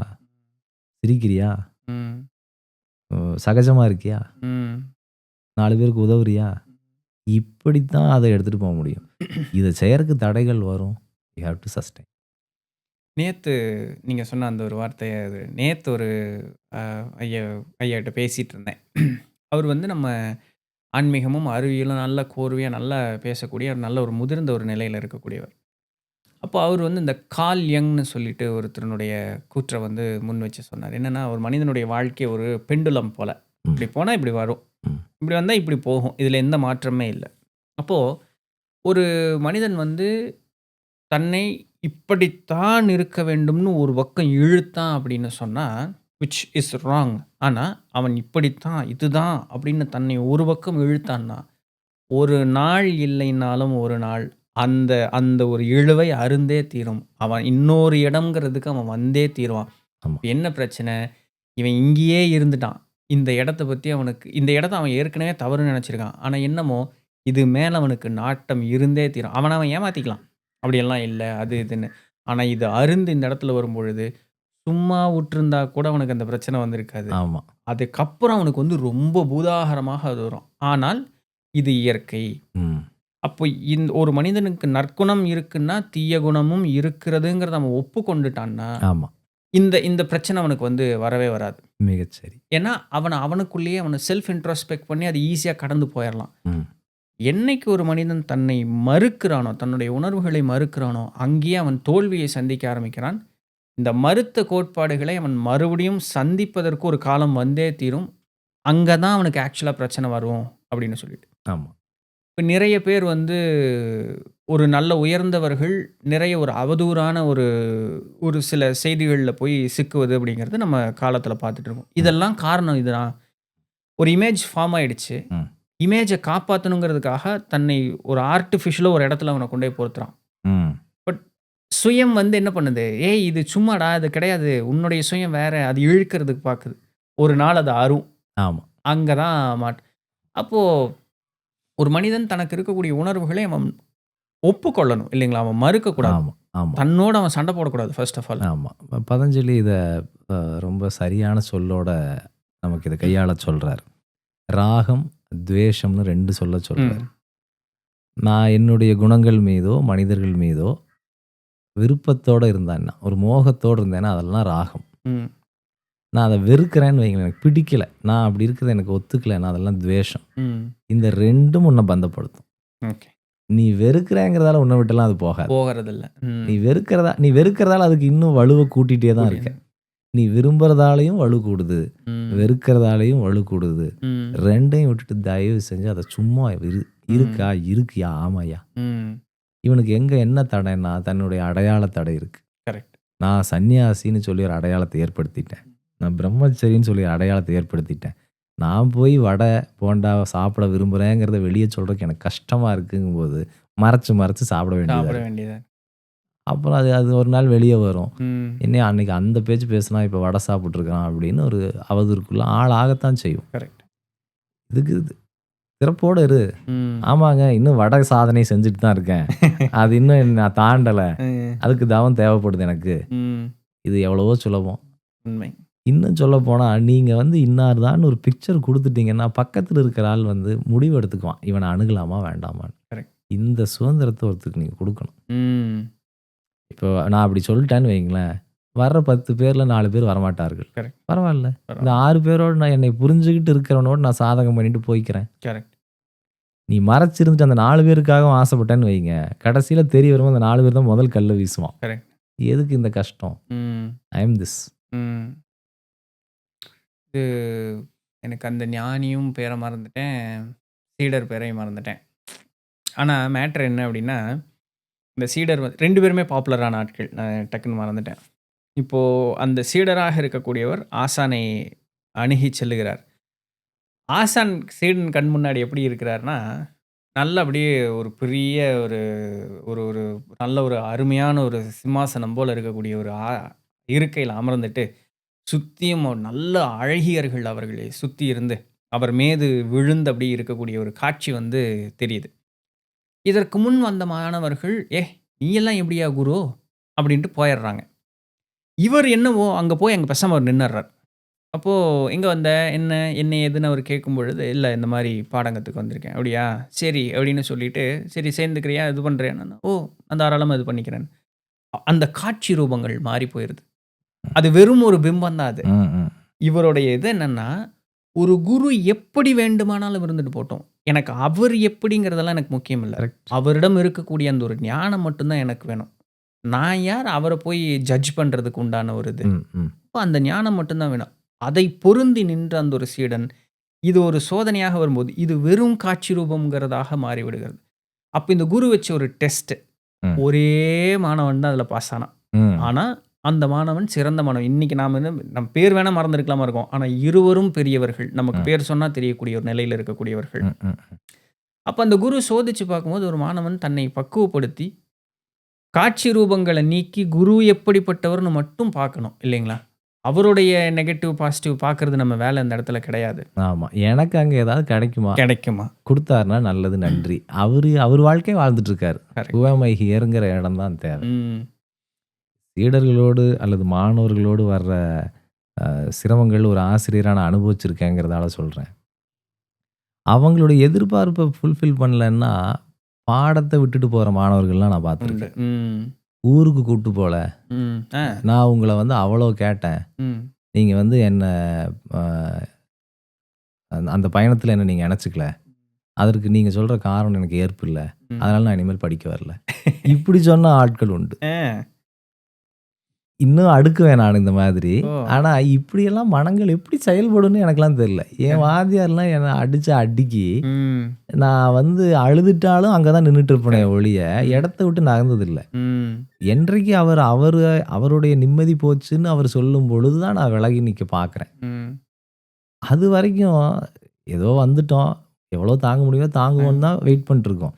இவர்களுடைய அகங்கார ஆசைகளை ஒரு ஆசிரியர் திருப்திப்படுத்தவில்லை என்றால், இவர்களுடைய லென்ஸை நான் சாட்டிஸ்ஃபை பண்ணலன்னா, பாடத்துலேருந்து விலகிருவாங்க. ஆத்து மேல இப்படியெல்லாம் அனுபவிச்சுட்டே இருக்கேன் நான். ஆத்து மேல கால் போட்டு கால் கழுவாம போன கதை அதேதான், தான் அது. அதேதான். ஏன்னா முன்ன வந்து என்னுடைய யோகா மாஸ்டர் ஜலாதரன் மாஸ்டர் தான் சொன்னார். அவருடைய குரு வந்து ஒரு சித்த யோகி. ஒரு நல்ல ஒரு சித்த மார்க்கத்துல இருந்த ஒருத்தர். ஆ எங்க யோகா மாஸ்டர் அப்ப சின்ன வயசு. போய் கால்ல விழுந்தோன்னே, "எதுக்குடா கால்ல விழுகுற?" அப்படின்னாராம். "இல்ல குரு நான் தப்பு பண்ண வந்தான்டா கால்ல விழுவான். என்னடா தப்பு பண்ணிட்டு வந்த?" அப்படின்னா, "இல்ல அதெல்லாம் இல்ல. தப்பு பண்ணவன்லாம் என்ட்ட வேண்டாம். வெளிய போ." அத்தன அவரு மாஸ்டர் அதான் சொல்றாரு. "அவ்ளோ பேர் முன்னாடி சொல்லும்பொழுது ரொம்ப அசிங்கமா போச்சு நெத்திலன். ஆனா நான் விடல. ம். என்ன எனக்கு குரு முக்கியம். அங்கிருந்து வரக்கூடிய ஞானம் முக்கியம். நான் விடாம போனேன்." அவர் எவ்வளோ காலம் சொன்னார்? ஒரு 4 வருஷமா, 8 வருஷமா 4 வருஷம் நெனைக்கிறேன். ம். தொடர்ந்து போயிட்டே இருந்திருக்காரு. அவருடைய ஆசிரியர் அவர மதிக்க கூட மாட்டாராம். ம். "வா வந்து உட்காந்துக்கோ, சத்சங்கத்தில கலந்துக்கோ, எது வேணாலும் இது பண்ணிக்கோ அவ்வளோதான்." பேசக்கூட மாட்டாரு எதுவும். ஆனா அத்தனை வருடம் கழித்து, "இங்க வா" அப்படின்னு கூப்ட்டு, என்ன உபதேசம் குடுக்கணுமோ அத குடுத்தாராம். ம். ஏன் அன்னைக்கு அவர் அப்படி பண்ணாருன்னு எனக்கு தெரியல. ஏன் அந்த மனமாற்றம் வந்ததுன்னு எனக்கு தெரியல. ஆனா, என்னத்தையோ என்கிட்ட இருந்து என்னுடைய ஆசான் விலக்கணும்னு நெனச்சார். இந்த காலத்துல அவனுக்கு விலகிருச்சுன்னு நெனச்சாரோ என்னவோ, என்னை கூப்ட்டு அவர் அணுகி, அதற்கப்புறம் அவர் எனக்கு தகப்பனாவே மாறிட்டார். நிச்சயமா அப்படிதான் இருப்பார். முன் எதிரியா இருந்தவர் ஒரு அப்ப என்னமோ அந்த குருட்ட இருந்திருக்கு. ஆண்டவ புண்ணியத்துல என்னுடைய அந்த ஒரு பெரிய "என்னத்தடா போய் போ, நீயாச்சும் இதாச்சும்." ஒரு நாள் எனக்கு அந்த எண்ணம் வரவே இல்ல. அழுதுட்டாவது நான் அந்த இடத்துக்கு போயிருவேனே தவிர, நான் ம். போகாம இருந்ததில்லன்னு அந்த ஒரு வார்த்தைய சொன்னார். ஆமா. ஆனா, அதற்குண்டான விலை வந்து அவருக்கு கிடைச்சது. ம். இன்னைக்கு அந்த இடத்துல அவரு அப்படியே கண்ணு கலங்கிட்டாரு ஒரு செகண்ட்ல அந்த இது சொல்லும்பொழுது. அதெல்லாம் எல்லாமே கண் கலங்குற தருணங்கள் தாங்க. யோகின் சுயசரித்தில கூட குருவை உயர்த்தி சொல்லுகிற ஒரு ஒரு வாக்கியம் வரும். ஆ, குரு ஒருவர் தான் உனக்காக இறைவனிடம் முழுமையாக இறைஞ்ச முடியும் அப்படின்னு. ம். அவரால செய்ய முடியலங்கும்போது, இத மாற்றி குடுத்துறேன்னு இறைவன்ட்ட வேண்டுதல் வைக்கிற அளவுக்கு நெருக்கத்துல இருக்கிறவர் என்னை விட என்னுடைய ஆசான் தான். ம். அதையும் அவர் செய்யத்தான் செய்வார். செய்வார். இந்த ஒரு அ ஒரு நம்பிக்கையோ, இல்ல இணக்கமோ சீடனுக்கு ஆசிரியர்ட்ட வேணும். கரெக்ட். அதனால இங்க திரும்ப திரும்ப ஆசிரியர் இர்ரெலவன்ட். ஏன்னா போகர் 7000த்துல அவருடைய சீடரோட வரும்பொழுது, இமயத்த தாண்டும் பொழுது அதற்கு பின் இருக்கக்கூடியது வந்து ஒரு பனி படர்ந்த இடம்ங்கிறதுனால, உடல பக்குவப்படுத்தணுங்கிறதுனால, அவருக்கு அப்போ ஒரு 4, 5 சீடர்கள் இருந்தாங்கன்னு நெனைக்கிறேன். அந்த கதை போக்குல அப்படி வரும். ஒரு மருந்த குடுத்து அத சாப்பிடுன்னு சொல்லும் பொழுது, போகநாதரும் முதல்ல போகநாதர் தான் சாப்பிடுவார். சாப்பிட்டோன்னே டப்புன்னு அப்படி கீழ விழுந்துருவார். அதை பார்த்த 2, 3 மாணவர்களும் சாப்பிடுவாங்க. ஆனா 2 பேர் சாப்பிட மாட்டாங்க. இப்போ இந்த 3 மாணவர்களும் கீழ விழுந்து இந்த 2 பேரு என்னடா அது இப்படி விழுந்துட்டாங்க. நம்ம இவங்க எந்திரிக்கிறாங்களான்னு பார்த்துட்டு பின்ன கூட சாப்பிட்டுருவோம். அப்படிங்கிற மாரி இருக்கும்போது, சில நாழிகை நேரம் கழிச்சு அவங்க எந்திரிச்சுருவாங்க. அப்போ நீங்க இன்னும் சாப்பிடலையா? இல்ல இந்த மாதிரி இருந்தது. சரி, நீங்க போயிட்டு வாங்க. உங்களுக்கு இனி இந்த பயணம் இல்ல. அப்படின்ட்டு இவரு ஆசிரியர் அதனால தான் நான் செஞ்சு காமிச்சேன். முதல்ல நான் தான் சாப்பிட்டேன். ம், ம். என் மீது உனக்கு நம்பிக்கை இருந்திருக்கணும். நான் உன்னை சாப்பிடுன்னு சொல்லி நான் வேடிக்கை பார்க்கல. இப்படி ஆகும்னு சொல்லி நான் தான் சாப்பிட்டு காமிச்சேன். அந்த அளவுக்கு கூட உனக்கு ஆசிரியர் மீது நம்பிக்கை இல்லைன்னா, அந்த பயணம் இன்னும் உனக்கு மனப்பக்குவம். அப்ப இதற்கு மீறி உண்டான பயணம் உனக்கு இல்ல. பின்னொரு காலம் உனக்கு விதிப்பயன் இருந்தா பார்க்கலாங்கிற மாரி இவங்க கிளம்பிருவாங்க. ஆமா. அது மாரி வேறுபட்ட, பிளவுபட்ட இணக்கம் இருக்கும்போது ஞானம் பரிமாற முடியாது. முடியாது. 2 பேரும் 2 பேருக்கு சுமையாயிருவாங்க. ம். அதனால காலம் அழகா அவங்கள விளக்கிரும். நடக்கும். அதுவே திடீர்னு எதையாவது ஒரு கான்ட்ரோவர்சிய இல்ல ஒரு சிறிய டிஃபரன்ஸ் ஆஃப் ஒப்பீனியன்ஸ உருவாக்கி, இவரு இப்படி பேசுறாரு அப்படின்னு சொல்லிட்டு விலகிருவீங்க. அவ்வளோதான். நீங்க அதனால பயணத்துல எவ்வளவு பின்னடைவை சந்திக்கிறீங்கன்னு உங்களுக்கு தெரியாது. தெரியாது. அதாவது இந்த எலிக்கு பயந்து வீட்ட கொளுத்துன கதைங்கிறாங்க பார்த்தீங்களா? அது மாரி it's a huge loss on the journey. Correct, correct. நான் இது ஒரு கிரியான்னு தான் யோசிச்சுட்டு இப்படி போகும்பொழுது, பின்ன போக போக எவ்வளோ விஷயங்கள் நல்ல நிறைய ஆழமான தகவல்கள் பகிர்ந்துட்டோம். ஆமாங்க. நல்லா இருக்கு உண்மையாலுமே. கடைசி ஒரு சில வார்த்தைகளோட அந்த ஒரு காணொளியை ஒரு முற்று பெறுவதற்கு கொண்டு வரலான்னு நினைக்கிறேன். நிச்சயமாக. ஆ இன்னி ஒரு தரமும் கூட பரமஹம்ச யோகானந்தர் அவரை பற்றியும் ம். அந்த ஒரு லீனியேஜ், ம். ஒரு பரம்பரை. ஏன்னா நீங்க அந்த பரம்பரையை சார்ந்தவருங்கிறதுனால, அப்போ உங்களுடைய பரம்பரையை பற்றி, ம். ஸோ அதை பற்றி ஒரு வார்த்தை மேலோங்கி சொல்லியும், ம். இந்த கிரியா யோகத்தை ம்.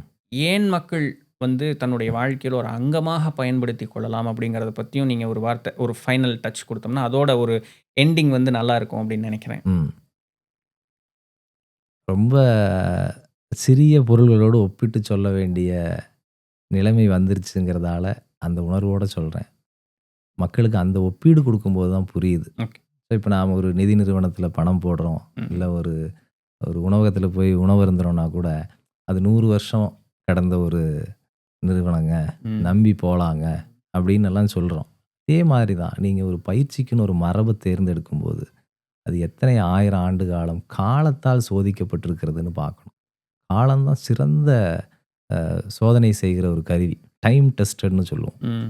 அது மாதிரி சில மரபுகள் தான் டைம் டெஸ்டட். ம். காலத்தால் அங்கீகரிக்கப்பட்டது, காலத்தை கடந்தது. இப்போ திருக்குறள் 2000 வருஷமா நிக்குதுன்னா, அது அதனுடைய புலமையால் அல்ல. காலத்த அது வெல்கிற அளவிற்கு அதுக்குள்ள திருவள்ளுவரும், திருக்குறளும் அவ்வளவு தூரம் அலைன்டா இருக்கு. ம். அது மாதிரி எந்த மரபு காலத்தால் சோதிக்கப்பட்டு நிலைநாட்டப்பட்டிருக்கிறதுன்னு பாருங்க. அந்த மாதிரியான ஒரு மரபு தான் நாத சம்பிரதாய மரபுன்னு நான் பார்க்குறேன். அத்தனை பயிற்சிகள், அத்தனை வழிகாட்டுதல்கள வந்து அது வச்சிருக்கு. ஆளுக்கு ஏற்றாற் போல, சூழலுக்கு ஏற்றாற் போல, அவங்கவங்களுடைய உடற்கூறுக்கு ஏற்றாற் போல பயிற்சிகள வச்சிருக்கு. எல்லா பயிற்சிகளையும் நீங்க அ ஒரு குழந்தை போல எல்லா கடைக்குள்ள புகுந்தா எல்லாத்தையும் வாங்கி போடுவது போல, ஆரம்பத்தில சுவைச்சு பார்க்கலாம். எல்லா நிறுவனங்களுக்குள்ளேயும் போய், எல்லா மரபுகளுக்குள்ளேயும் போய் பயிற்சி செஞ்சு பார்க்கலாம். ஆனா, ஏதாவது ஒன்றை எடுத்துக்கொண்டு, அந்த ஒண்ணுல அந்த வழிகாட்டுதல வேண்டி நிற்கும் பொழுது, நிறைய அதிசயங்களோடு, நிறைய வழிநடத்தல்களோடு, உங்க வாழ்க்கை வந்து ஒரு 10x ஃபாஸ்ட் ஃபார்வர்ட் ஆகும். ம். மீன்ஸ் அவ்வளவு ஜென்மங்கள நீங்க வாழ தேவையில்லைங்கிற அளவிற்கு அது வேகமாகும். கரெக்ட். யோகியின் சுயசரிதத்தில யோகானந்தர் சொல்லுவார், "எந்த முயற்சியும் இல்லாத ஜீவன், இயற்கையின் ஓட்டத்திலேயே ஞானம் அடைவதற்கு சுமார் 10,00,000 ஆண்டுகள் ஆகின்றனங்கிறார் அவரு. ம். அது 10,00,000 நீங்க முன்ன பின்ன வச்சுக்கங்க. இப்போ 1,00,000 கூட வச்சுக்கங்களேன். ம். 1,00,000 வருஷங்கிறது என்ன சிறுசா? சின்னவன். அப்போ நானே தவழ்ந்து போனேன்னா எனக்கு 1,00,000 வருஷம் ஆகுது. ஆனா, அங்க ஏற்கனவே போன நபர் ஒரு குறுக்கு வழிய ஏற்படுத்தி தரார். ம். தெய்வீகத்தால் அனுமதிக்கப்பட்ட real representative of the tradition. உங்களுக்கு வந்து இப்படி வந்து இன்னொரு 5,000 வருஷம் அப்படின்னு ம். சொல்றாங்க. அந்த ஒரு முயற்சி எடுத்து அந்த 5,000த்த குறைச்சு, ம். அன்றாடம் சந்திக்கிற துன்பங்கள குறைச்சு, ம். சங்கடங்கள குறைச்சு, ஒரு நல்ல ஆளா வாழ்றதுக்கு இந்த மரபை தேர்ந்தெடுத்துக் கொள்ளுங்கள் அப்படின்னு சொல்றேன் நான். மரப தேர்ந்தெடுக்கணும்னா, மரபு சார்ந்த பயிற்சிகள, நூல்கள முதல் வாசிங்க. ம். அவர்களே வழிகாட்டுவார்கள். இந்த இடத்துக்கு வாங்க, இன்னார பாருங்கன்லாம் நான் எந்த பரிந்துரையும் செய்யல. செய்யல. ஆனா, தானாக ஒரு நூல் வாசிப்பு, ஒரு தேடல், எங்கேயோ போய் தவம் பண்றீங்க. ஏதோ ஒண்ணு உங்களுக்கு தோன்றும். ஆனா, தீவிரத்தோட இருங்க. ம். தொடர்ந்து இருங்க. அது ம். உங்கள கொண்டு வந்து சேர்ந்துரும். அதை செய்யுங்கன்னு நான் கேட்டுக்கிறேன். மகிழ்ச்சி. ரொம்ப எளிமையான முறையில நிறைய ஆழமான கருத்துக்கள் இன்னைக்கு வந்து பகிர்ந்திருக்கிறீங்க. சந்தோஷம். டேக் ஹோம் எனக்கும் நிறைய விஷயங்கள் வந்து இருக்கு. நன்றி. ஸோ கண்டிப்பா இது மக்களுக்கு பயனுள்ள ஒரு காணொளியாக இருக்கும். அதில எந்த மாற்றமும் இல்ல. இருக்கும். நீயும் அடுத்து நம்ம ஹதயோகம்னு ஒரு வார்த்தைய சொல்லிட்டீங்க. ராஜயோகம்னு ஒரு வார்த்தைய சொல்லிட்டீங்க. ஸோ இதெல்லாம் அடுத்து வந்து உங்களோட சேர்ந்து பயணிக்க வேண்டும்ங்கிற ஒரு ஆர்வத்தோடும், இப்பவே ஒரு விண்ணப்பத்தையும் உங்கள்ட்ட வந்து வச்சிர்றேன். ஸோ சொல்லுங்க. உங்களுடைய நேரத்தை வந்து நம்மளுடைய நேயர்களுக்காக ஒதுக்கிக் கொண்டு, பிற ஒரு காலத்தை கொடுத்து, ம். இதுபோல அடுத்த இருக்கக்கூடிய அந்த தலைப்புகளை வந்து நமக்கு நீங்க பேசி மிக தரணும். நிச்சயமாங்கய்யா. ஏதோ இறைவன் வந்து ஒரு பொறுப்பாக இந்த ஒரு சிறிய வாக்கு வன்மையை குடுத்துருக்காருன்னு நெனைக்கிறேன். எங்கேயோ உங்களை போன்றவர்கள் வந்து நல்லா சொல்றீங்க, இல்ல எளிமையா சொல்றீங்க. இது எல்லாமே என் திறமைங்கிறத விட ஏதோ பாத்திரமா இருக்கிறேங்கிறதால ம். இந்த வாய்ப்ப அவர் ஏற்படுத்தியிருக்கிறாரு. இந்த மாதிரி ஒரு ஊடகம், இப்படியான ஒரு தொழில்நுட்பம் வந்து பல 1000 பேர்கள கொண்டு சேர்க்குதுன்னா, நான் முதல் ஆளா வந்து அத சொல்லணும். அதற்காக நான் காத்திருக்கிறேன். அவசியம் சொல்லுங்க. ரொம்ப சந்தோஷங்க. ரொம்ப நன்றி, நன்றி. நன்றி.